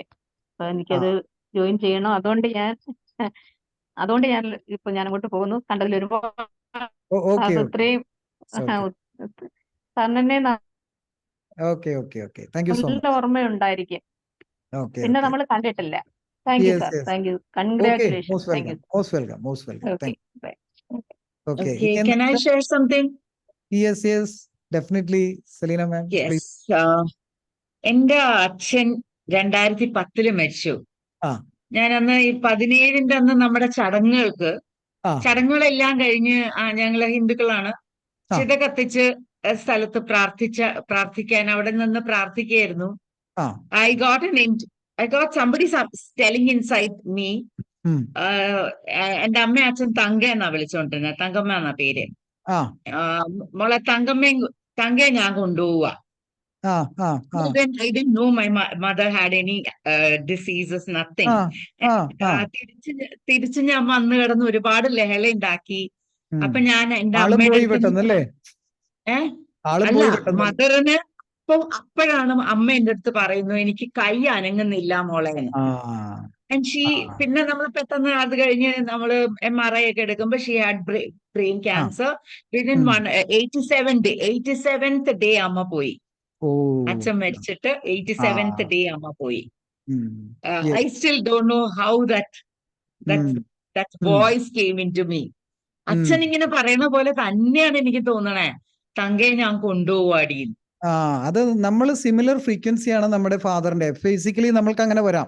ഇപ്പൊ നമ്മൾ ജീനും ക്രോമോസോമും കൂടുതൽ മാച്ച് ചെയ്യുന്നത് നമ്മുടെ ഫാദറുമായിട്ടാണെങ്കിൽ ഫാദറിന്റെ സെയിം ഫ്രീക്വൻസിയിലായിരിക്കും നമ്മൾ ചിന്തിക്കുന്നതും പ്രവർത്തിക്കുന്നതും ഒക്കെ. അപ്പോൾ ഡെഫിനറ്റ്ലി ആ ഒരു ഒരു സിങ്ക്രണോസിറ്റി അവിടെ നടന്നിട്ടുണ്ട്. ആ ബ്രെയിൻ അവിടെ സിങ്ക്രണോസിറ്റി വരുന്നുണ്ട്, ആ ഒരു സോൾ എനർജി ആയിട്ട്. ആ സിങ്ക്രണോസിറ്റി സംഭവിക്കുമ്പോഴാണ് ഈ സന്ദേശം നമുക്ക് കിട്ടിയത്. ഫോർ എക്സാമ്പിൾ, ഇപ്പോൾ എൻ്റെ ഗ്രാൻഡ് ഫാദർ മരിക്കുമ്പോൾ ശരിക്കും പറഞ്ഞാൽ മകൻ എൻ്റെ ഫാദർ ആണല്ലോ, ഫാദറിനല്ലേ ഇത് കിട്ടേണ്ടത്. പക്ഷേ എനിക്കാണ് ആ സ്വപ്നം കാണാനായിട്ടുള്ള യോഗം ഉണ്ടായത്. അപ്പൊ ആ ഫ്രീക്വൻസി പിടിച്ചെടുക്കാനുള്ള ഒരു ഇൻബോൺ ടാലന്റ് അന്നേ ഉണ്ടായിരുന്നു എന്നാണ് ഞാൻ മനസ്സിലാക്കുന്നത്. ഇപ്പോൾ ബാക്കിലേക്ക് നോക്കുമ്പോൾ അതായിരിക്കണം മാഡം സംഭവിച്ചത്. എനിക്ക് എന്റെ മദറിന്റെ ദിവസവും അതെ, എനിക്ക് തിരിച്ചൊന്ന് സ്കൂളിലേക്ക് വരേണ്ടി വരുന്ന ദിവസം അമ്മയുടെ തലേ ദിവസം രാത്രി ഞാൻ പറഞ്ഞിട്ട് പോരുമ്പോ ഇതുപോലെയാ, നാളെ രാവിലെ നീ തിരിച്ചു വരുമ്പോ അമ്മ ഉണർന്നിരിക്കും, അമ്മ മരിച്ചിട്ടുണ്ടാകും എന്ന് തന്നെയാണ് ഫീൽ ചെയ്യണേ. രാവിലെ 6:30 എന്റെ ബ്രദർ വിളിച്ചു വരുത്തി, ചേച്ചി ഓടിവാ. എന്റെ മദർ ഇൻ ലോ മരിക്കുമ്പോഴും അങ്ങനെ തന്നെയാണ്, എന്റെ അച്ഛൻ മരിക്കുമ്പോഴും അങ്ങനെ തന്നെ എനിക്ക് ഫീൽ ചെയ്തിട്ടുണ്ട്. രാവിലെ രണ്ട് എല്ലാവരുടെയും കേസിൽ എനിക്ക് ജോലി സംബന്ധമായി ലാസ്റ്റ് മൊമെന്റ് ഇറങ്ങി പോകാൻ വന്നിട്ടുണ്ട്. ആ മൊമെന്റ് പോകുമ്പോ പക്ഷെ അച്ഛനും അമ്മായിയമ്മയും മരിക്കുന്ന ഒരു അവസ്ഥയിൽ അങ്ങനെ ആയിരുന്നില്ല. They were hale and hearty in the morning. Only thing is ഒരു ചെറിയ നഷ്ടത്തെ ഉണ്ട് എന്ന് പറഞ്ഞ് പോയി. തിരിച്ചു വരുമ്പോഴേക്കും it was all over. Okay അതാണ് ഇത്. അത് ഒരു പ്രത്യേക ഫ്രീക്വൻസി, അതായത് ജന്മന മാഡത്തിന് അങ്ങനെ ഒരു ഫ്രീക്വൻസിയിൽ ജനിച്ചൊരു വ്യക്തി ആയതുകൊണ്ടാണ് മാഡത്തിന് അത് കിട്ടുന്നത്. ആ ഫ്രീക്വൻസി ആയിരിക്കില്ല വേറൊരാൾ. അതായത് ഓരോ സോളിനും ഓരോ പർപ്പസ് ഉണ്ട്. ഈ ലോകത്ത് ജനിക്കുന്ന ഓരോ മനുഷ്യർക്കും ഓരോ ആത്മാവുണ്ടല്ലോ. ആ ആത്മാവിനൊരു പർപ്പസ് ഉണ്ട്, അവർക്ക് അതിൻ്റെതായ ഒരു ഫ്രീക്വൻസി ഉണ്ട്. അപ്പൊ ആ ഏത് ഫ്രീക്വൻസിയിലേക്കാണ്, ഏത് ഡിമെൻഷനിലേക്കാണ് ഒരു വ്യക്തി പോകുന്നത്, ആ ഡിമെൻഷനിലുള്ള കഴിവുകൾ അവർക്ക് വരും. അപ്പോൾ 4th ഡിമെൻഷൻ 5th ഡിമെൻഷനിൽ പോയ ഒരു വ്യക്തിക്ക് ESP ലെവലിലുള്ള കഴിവുകൾ കൂടുതലായിരിക്കും. അത് ബൈ ബർത്ത് വരാം. ഒരുപക്ഷെ നമ്മളുടെ പൂർവികരിൽ നിന്ന് നമുക്ക് ലഭിച്ച ഒരു പുണ്യമായിരിക്കാം അത്. പൂർവികർ ആ കഴിവുള്ള ഒരാൾ നമ്മളുടെ ഒരു ആൻസസ്റ്റേഴ്സിൽ ഒരുപാട് തലമുറ അപ്പുറത്ത് ഒരാൾക്ക് ഇതുണ്ടായിരുന്നെങ്കിൽ അത് പക്ഷേ ആ ജീനും ക്രോമോസോമും നമുക്ക് വന്നിരിക്കാം. Possibilities are there. അത് സയൻസ് തെളിയിച്ചിട്ടുള്ള. അപ്പോൾ ഞാൻ മനസ്സിലാക്കുന്ന അതാണ്, അങ്ങനെ ഒരു മരണം പ്രെഡിക്റ്റ് ചെയ്ത് മരിച്ച ഒരാളാണ് എൻ്റെ ഫാദറിന്റെ അമ്മ എന്ന് പറയുന്നത്. 35ാമത്തെ വയസ്സിൽ ഞാൻ 7 ദിവസം കൊണ്ട് മരിക്കുമെന്ന് ആദ്യം പ്രെഡിക്റ്റ് ചെയ്തു. ഓരോ ദിവസം പറയും യേശുപ്പൻ്റെ അടുത്തേക്ക് ഞാൻ പോവുകയാണ്, ഓരോരോ കാഴ്ചകൾ പറയും. 7ാം ദിവസമായപ്പോൾ പറഞ്ഞു എനിക്ക് ഉപ്രശിമ തരണം, അതായത് അന്ത്യകൂദാശ തരണം. അന്ത്യകൂദാശ കൊടുത്തുകൊണ്ടിരിക്കുമ്പോൾ അവസാനം ഞങ്ങൾ 3 കുരിശാണ് വരയ്ക്കുന്നത്. അവസാനത്തെ കുരിശ് വരച്ചുകൊണ്ടിരിക്കുമ്പോഴേക്കും ഞാൻ പോകുന്നു, മക്കളോട് പറഞ്ഞിരുന്നു യേശുപ്പൻ്റെ അടുത്തേക്കാണ് പോകുന്നത്, നിങ്ങളൊന്നും പേടിക്കേണ്ട കാര്യമില്ല എന്ന് പറഞ്ഞ് മകനെയും മകളെയും ചേർത്ത് നിർത്തി ഉമ്മ കൊടുത്തു. ഇതിന് മരിക്കുന്നതിന് തൊട്ട് മുമ്പ്, ഈ അന്ത്യകൂദാശ കൊടുക്കുന്നതിന് മുമ്പ്. അന്ത്യകൂദാശ കഴിയാറായി, അവസാനത്തെ കുരിശ് വരച്ചു, ചിരിച്ചുകൊണ്ട് ആള് പോയി. അപ്പോൾ അങ്ങനെ പോകുന്ന വ്യക്തികളും ഉണ്ട്. മരണം പല രീതിയിൽ സംഭവിക്കാം. നമ്മളുടെ കോൺഷ്യസ്നെസ് ലെവൽ ഏത് ഫ്രീക്വൻസിയിലാണോ നിൽക്കുന്നത് അതിനനുസരിച്ചിട്ടുള്ള ഡെസ്റ്റിനി ആയിരിക്കും നമുക്കുണ്ടാവുന്നത്. അതാ. ആർക്കെന്തെങ്കിലും ചോദ്യമുണ്ടോ? ജോസഫ് സാറ് പോയോ? പോൾ സാറേ? സാറേ പുനർജന്മം ഉണ്ടെന്ന് പറയാം അല്ലേ? തീർച്ചയായിട്ടും. എനർജി അല്ലേ, എനർജി കനോട്ട് ബി ഡിസ്ട്രോയിഡ്. പക്ഷെ എവിടെ പോകുന്നതാണ് അത്? അതാണ് എവിടെ പോകുന്നു എന്നുള്ളത്. ഓരോരുത്തർക്കും ഓരോ കോൺഷ്യസ്നെസ് ലെവൽ ഉണ്ട്. ആ കോൺഷ്യസ്നെസ് ലെവൽ ഏത് ഫ്രീക്വൻസിയിലാണോ നിൽക്കുന്നത് ആ ഫ്രീക്വൻസി വരെ പോവുള്ളൂ. ആ ഫ്രീക്വൻസി ഡിവൈൻ ലെവലിൽ പോകുന്ന ആളാണെങ്കിൽ അതിനാണ് സ്വർഗം എന്നുള്ള കൺസെപ്റ്റ് വന്നത്. അതല്ല, ലോവർ മൈൻഡ് ഉള്ള ഒരാളാണ്, വളരെയധികം നെഗറ്റീവ് കർമ്മങ്ങൾ ചെയ്യുന്നതാണെങ്കിൽ ലോവർ ലെവലിലേക്ക് പോകും. അതാണ് നരകം കൺസെപ്റ്റ് വരാൻ കാരണം. സ്വർഗവും നരകവും ഒക്കെ ശരിക്കും നമ്മൾ തന്നെ ചിന്തിച്ചുണ്ടാക്കുന്നത് തന്നെയാണ്. അപ്പൊ നമ്മളുടെ ചിന്തകളും ഫ്രീക്വൻസി എവിടെയാണോ ആ ഫ്രീക്വൻസി തലത്തിലേക്കായിരിക്കും നമ്മൾ തിരിച്ചു പോകുന്നത്. I'm sorry. Being a Christian, how do you feel? Will you be able to tell in your church that there is a rebirth? തലക്കടിച്ചു ഉള്ള കാര്യം പറയാലോ. Exactly, that's what I wanted to ask. Because I want thinking, എന്തായാലും നമ്മൾ അങ്ങനെ പറഞ്ഞാൽ അവര് ചോദിക്കും നിങ്ങൾ എന്തായി പറയുന്നത്, ഞങ്ങൾക്ക് ആകെ ഈശോ തന്നിക്കുന്നേ ഉള്ളൂ, ഇനി ഈശോ വരുമ്പോ വേണമെങ്കിൽ ഞങ്ങൾ ഒരുമിച്ച് ഇത് അതെന്താണെന്നറിയോ മാഡം, ഞാനിത് ആഴത്തി പഠിച്ചപ്പോ മനസ്സിലാക്കിയത് ബൈബിള് പരിപൂർണമല്ല. ഇത് പറഞ്ഞാൽ ചിലപ്പോൾ അച്ഛന്മാരുണ്ടെങ്കിൽ എന്നെ അതോടുകൂടി തീർത്ത് കളയും. കാരണം ബൈബിളില് ചാവുകടൽ ചുരുളുകളിൽ വന്നതെടുത്തിട്ടാണ് ചെയ്തിട്ടുള്ളത്. അതിൽ പലതും മറയ്ക്കപ്പെട്ട ഗ്രന്ഥങ്ങളുണ്ട്, അപ്പോക്രീഫ ഗ്രന്ഥങ്ങളുണ്ട്, ദ സീക്രട്ട് ബുക്സ്. അതില് മനുഷ്യന് ഈ അഹം ബ്രഹ്മാസ്മി അതല്ലെങ്കിൽ തത്വമസി തലത്തിലുള്ള കാര്യങ്ങൾ വരുന്ന സെയിന്റ് തോമസ് എഴുതിയ ലേഖനങ്ങളുണ്ട്. അത് മനഃപൂർവ്വം ഒഴിവാക്കുകയായിരുന്നു. അത് പഠിച്ചു കഴിഞ്ഞാൽ പിന്നെ നമുക്ക് ഡയറക്റ്റ് ആക്സസ് ആണ് ഡിവൈനിലേക്ക്. ഈ ബൈബിളിലും ഈ ഖുറാനിലും ഒക്കെ വേണ്ടിയിരുന്ന നബി പറഞ്ഞ കാര്യങ്ങളും ഇതിൽ വേണ്ടിയിരുന്ന കാര്യങ്ങളെല്ലാം കുറെ ആൾക്കാർ വന്ന് എടുത്തങ്ങ് മാറ്റി. അതെ, അത് എന്തുകൊണ്ടാണ് സംഭവിച്ചെന്നുണ്ട്, അതിന് കാരണമുണ്ട്. കോൺസ്റ്റാന്റിനോപ്പിൾ ചക്രവർത്തിയുടെ ഭരണം നിലനിൽക്കാൻ വേണ്ടി കുറച്ച് പുരോഹിതന്മാരെ കൊണ്ടുവന്നു. ആ പുരോഹിതന്മാര് ദൈവഭയം ക്രിയേറ്റ് ചെയ്തു മനുഷ്യരിൽ. ആ ദൈവഭയം ക്രിയേറ്റ് ചെയ്തുകൊണ്ട് ആ മനുഷ്യരെ അങ്ങനെ നിർത്തിയാൽ മാത്രമേ ചക്രവർത്തിയുടെ ഭരണം നടക്കുള്ളൂ, അല്ലെങ്കിൽ കാര്യം നടക്കില്ല. മനസ്സിലായോ? അപ്പൊ നമ്മുടെ ഉള്ളിൽ ദൈവമുണ്ട് എന്ന് കണ്ടെത്തിയിട്ട് നമ്മൾ സ്വയം ഇരുന്ന് കഴിഞ്ഞാൽ പിന്നെ പള്ളിയിൽ പോവോ, പുരോഹിതന്റെ കൈമുത്താൻ പോവോ? പ്രശ്നമാണ്. മനസ്സിലായോ? അപ്പൊ നമ്മളെ ദൈവഭയത്തിൽ നിലനിർത്തിയാൽ മാത്രമേ സഭയ്ക്കൊക്കെ നിലനിൽപ്പുള്ളൂ. ഞാൻ ചോദിക്കട്ടെ, എന്തെങ്കിലും ക്രൈസ്റ്റ് ഒരു സഭ ഉണ്ടാക്കിയിട്ടുണ്ടോ? ക്രൈസ്റ്റ് ഒരു സഭ ഉണ്ടാക്കിയിട്ടില്ല. വയലാറ് അദ്ദേഹത്തിന്റെ വരികളാണ് എനിക്ക് ഓർമ്മ വരുന്നത്. മനുഷ്യൻ മതങ്ങളെ സൃഷ്ടിച്ചു, മതങ്ങളും ദൈവങ്ങളും ചേർന്നങ്ങ് എല്ലാം പങ്കിട്ടെടുത്തു. അതാണ് സംഭവിച്ചത്. ആക്ച്വലി ഞാൻ പറയട്ടെ മാഡം, ഞാൻ ജനിക്കുന്ന സമയത്ത് അങ്കമാലിയിൽ ഒരു ഹോസ്പിറ്റലാണ് ജനിക്കുന്നത്. ഭാഗ്യം 7 പെൺകുഞ്ഞുങ്ങളും ഞാൻ ഒരുത്തൻ, 8ാമത് ഒരുത്തൻ ആണുമായിരുന്നു. അതൊരു ഡിസംബർ 25-ാം തീയതി ആയിരുന്നു, കാലത്ത് 10:10 ആയിരുന്നു. ഇത് ഞാൻ ജനിച്ചപ്പോ എന്നെ, അത് കോയിൻസിഡൻസ് ആയിരിക്കാം, ഐ ഡോണ്ട് നോ. അപ്പോ അന്ന് എന്നെ ഫാത്തിമയുടെ അടുത്ത് കൊണ്ടുപോയി കിടത്തിയിരുന്നെങ്കിൽ ഞാൻ ആരാവുമായിരുന്നു? ഗ്രേസി ജോണിന്റെ അടുത്ത് കിടത്തിയോണ്ട് ഞാൻ ബിനോയ് ജോണായി. എന്നെ കൊണ്ടുപോയിട്ട് അംബികയുടെ അടുത്ത് കിടത്തിയെങ്കിൽ ഞാൻ ആവരാമായിരുന്നു. ഒരു പൂണൂലൊക്കെ കെട്ടിച്ച് എന്നെ ഹിന്ദുവാക്കുമായിരുന്നു. ഒരു നേഴ്സ് വിചാരിച്ചാൽ മാറാവുന്നുള്ളൂ നമ്മുടെ മതമൊക്കെ. അനേകം പ്രസവങ്ങൾ നടക്കുന്ന ഹോസ്പിറ്റലിൽ പലപ്പോഴും മാറിപ്പോയിട്ടുണ്ട് മക്കളെയൊക്കെ. അതറിയാതെ ജീവിക്കുന്ന എത്രയോ ദമ്പതികളുണ്ട്. സ്വന്തം മകനോ മകളാണെന്ന് വിചാരിച്ച് വളർത്തും. ചിലപ്പോൾ 2 ആൺകുഞ്ഞുങ്ങൾ ജനിച്ചു. ആ ആൺകുഞ്ഞിനെ ഒരാളെ കൊണ്ടുപോയിട്ട് മുസ്ലിം സ്ത്രീക്ക്, ഫാത്തിമയ്ക്ക് ജനിച്ച കുട്ടിയെ അംബികയുടെ അടുത്തും അംബികയ്ക്ക് ജനിച്ച ആൺകുട്ടിയെ ഫാത്തിമയുടെ അടുത്തും കിടത്തിയാൽ ആ കുട്ടിക്ക് എന്ത് മതമുള്ളത്? ഇനി അനാഥർക്ക് എന്ത് മതമുള്ളത്? അനാഥർക്ക് എന്തിനാ മതം? അപ്പൊ ഞാനൊന്നും ചോദ്യം ചെയ്യാല്ല കേട്ടോ, ഇത്ര ചർച്ച വന്നുകൊണ്ട് പറഞ്ഞെന്നുള്ളൂ. അതുകൊണ്ടാണ് ഞാൻ പറഞ്ഞത്, അതായത് നമ്മളുടെ ഇന്ത്യയിൽ ജനിച്ച ആൾക്കാർ പാകിസ്ഥാനിലുള്ള ആൾ ഇവിടെയും വന്നില്ലയോ? ജയിൽ സിംഗ് എക്സാമ്പിൾ ആണല്ലോ പറയാനുള്ളത്. അവരെങ്ങനെയാണ് ശരിക്കും പറഞ്ഞു കഴിഞ്ഞാൽ അവരെങ്ങനെയായിരുന്നു. അതുകൊണ്ട് ഞാനിത് പറയാൻ കാരണം നബിയുടെ കാര്യം പറഞ്ഞ കാരണം ഞാൻ പൂനെയിൽ നിന്ന് സായിബാബ ടെമ്പിളിൽ പോയപ്പോ എന്റെ കൂടെ വന്ന ഡ്രൈവർ ഒരു മുസ്ലിം പയ്യനായിരുന്നു. അവനാണ് എനിക്ക് എക്സാക്ട്ലി നബി എന്തായിരുന്നു പറയാൻ ഉദ്ദേശിച്ചതെന്നും എന്നാണ് സംഭവിച്ചത് എന്നും പറഞ്ഞു തന്നത്. അപ്പോഴാണ് ഞാൻ ശരിക്കും പറഞ്ഞാൽ എന്താണ് ഖുർആൻ. കാരണം ഈ വണ്ടി ഡ്രൈവ് ചെയ്ത് പോകുമ്പോ എനിക്കൊരു സ്വഭാവം ഉണ്ട്, ഡ്രൈവർ ഉറങ്ങാതിരിക്കാൻ വേണ്ടി അവരെ ഇങ്ങനെ എന്തെങ്കിലും പറഞ്ഞു ഉണർത്തി. നല്ല കാര്യമാണത്, ബുദ്ധിമതി. അപ്പൊ ഒരു ക്വസ്റ്റ്യൻ ഉണ്ട്. ഈ മാസ്റ്റർ ഷാഹോക്സുരി ക്ലൈറോവൻസ് ആയിരുന്നല്ലോ. അതെ അതെ, തീർച്ചയായിട്ടും. അതെ. അപ്പൊ പുള്ളി ഇങ്ങനെ പല കാര്യങ്ങൾ എയർപോർട്ടിൽ വെച്ചും പല ആൾക്കാരെ കാണുകയും ഇതൊക്കെ ചെയ്തിരുന്നുവല്ലോ. അപ്പൊ ഈ പ്രാണിക് ഹീലിംഗിനെ കുറിച്ച് താങ്കൾക്ക് എന്താണ് പറയാനുള്ളത്? പ്രാണിക് ഹീലിംഗ് അദ്ദേഹം റേക്കി അടക്കമുള്ള കാര്യങ്ങള്, ചീക്കുങ് അടക്കം, ടിബറ്റൻ രീതി, ബുദ്ധിസ്റ്റ് രീതി, അതുപോലെ തന്നെ നമ്മളുടെ ഹൈന്ദവമായ രീതികളും ഒക്കെ തന്നെ, ഹൈന്ദവമല്ല അതൊരു സംസ്കാരമാണ്, അതൊക്കെ പഠിച്ച ശേഷമാണ് പ്രാണിക് ഹീലിംഗിന് രൂപം കൊടുത്തത്. കാരണം ശരീരത്തിൽ ടച്ച് ചെയ്യാതെ ഹീലിംഗ് എങ്ങനെ ചെയ്യുന്നു എന്നാണ് അദ്ദേഹം പഠിപ്പിച്ചത്. ടച്ച് ചെയ്യേണ്ട ആവശ്യമില്ല, നമ്മളെ ശരീരത്തിൽ തരംഗങ്ങളുണ്ട്, നമ്മളത് ഡെയിലി മെഡിറ്റേറ്റ് ചെയ്ത് നമ്മളുടെ ഈ ബാറ്ററിയെ ചാർജ് ചെയ്ത് നിർത്തിക്കൊണ്ടിരുന്നാൽ ഇത് എമിറ്റ് ചെയ്യാൻ പറ്റും. ഇൻഫ്രാസോണിക് തരംഗങ്ങൾ നമുക്ക് പുറപ്പെടുവിക്കാൻ പറ്റും ഒരു മനുഷ്യൻ. പക്ഷേ പ്രൊവൈഡഡ് നമ്മളുടെ ആ ഒരു സോൾ എനർജി ഹയർ ലെവൽ ഫ്രീക്വൻസിയിലേക്ക് ത്രിമാനതലത്തിൽ നിന്ന് ഉയർന്ന ഒരു 4th ഡിമെൻഷനിലോ അല്ലെങ്കിൽ ഒരു 5th ഡിമെൻഷനിലോ അതിന് മേലെയൊക്കെ പോകുമ്പോഴാണ് ഹീലിംഗ് നടക്കുകയുള്ളൂ. അല്ലെങ്കിൽ ഹീലിംഗ് ഒന്നും നടക്കില്ല.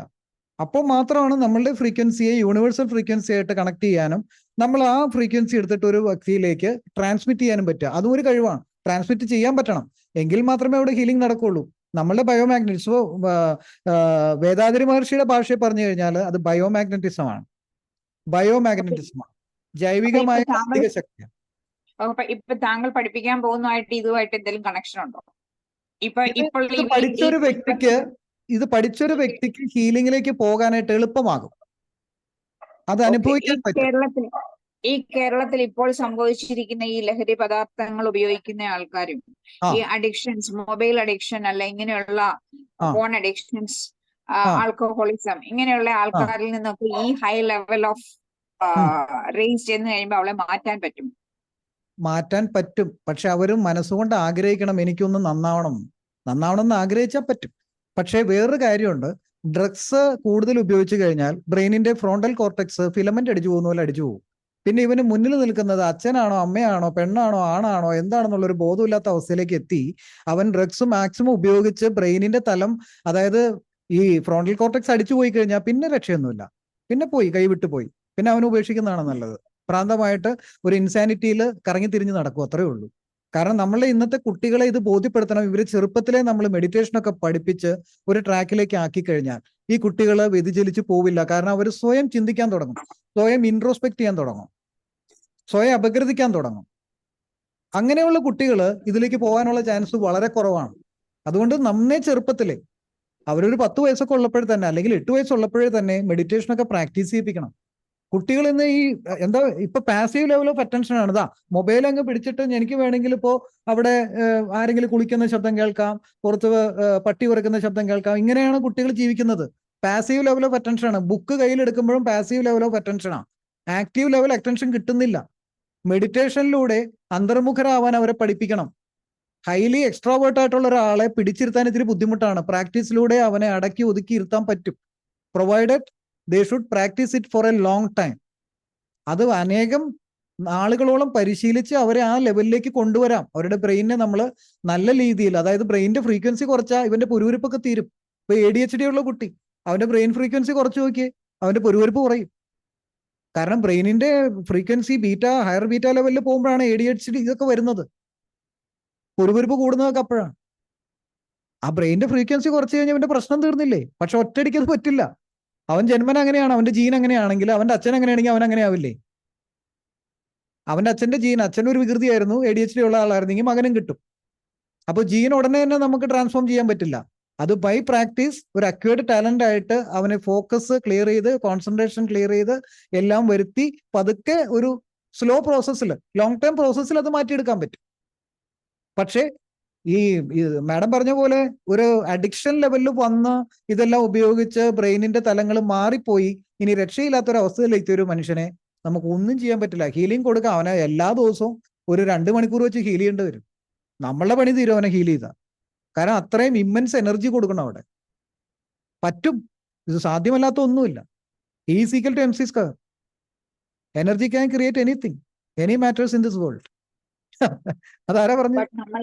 നമ്മളുടെ ഹീൽ ചെയ്യും തോറും നമ്മളിലെ എനർജി ലൂസ് ചെയ്തുകൊണ്ടിരിക്കുമെന്ന് മാത്രം. ചെയ്യാത്ത ടെക്നിക്കുകളുണ്ട്. അഡ്വാൻസ് ലെവലിൽ വരുമ്പോൾ നമ്മൾ പ്രൊട്ടക്ഷൻ ഇട്ടിട്ടേ ചെയ്യാവൂ. ചുമ്മാ ബാധയുള്ള കേസൊന്നും കയറി കൈവച്ചേക്കരുത്. ഇപ്പൊ ആക്സസ് ബാർ ഒക്കെ ചെയ്യുന്നവര് തലയെ കൊണ്ട് ഞങ്ങൾ കൈവയ്ക്കും. ബാധയുള്ള കേസാണെങ്കിൽ നമ്മുടെ കയ്യിൽ ഇരിക്കും. അത്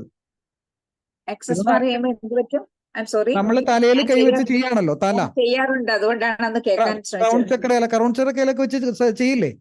അയാളുടെ ബയോമാഗ്നറ്റിസത്തിൽ ഒരു നെഗറ്റീവ് എനർജി ഉണ്ടെങ്കിൽ നമ്മുടെ കയ്യിലേക്ക് വരാനായിട്ട് ചാൻസ് ഉണ്ടെങ്കിൽ അതങ്ങ് നമ്മൾ പിടിച്ചു കിട്ടും. ടച്ച് ചെയ്യാതെ ചെയ്യുന്നത് ഞാൻ റെക്കമെൻഡ് ചെയ്യൂ. ടച്ച് ചെയ്യേണ്ട കാര്യമില്ല. So as per you, you mean to say that access bar is not to be access done bar is for. Good. Access bar is good. അത് കോൺഷ്യസ്നെസ് ആണ്. ആ കോൺഷ്യസ്നെസ് ലെവൽ വെച്ചിട്ട് ഹീൽ ചെയ്യാൻ പറ്റില്ല എന്നല്ല ഞാൻ പറയുന്നത്. പക്ഷെ അതിനകത്ത് ഡേഞ്ചർ ഉണ്ട് ചില കേസുകളിൽ.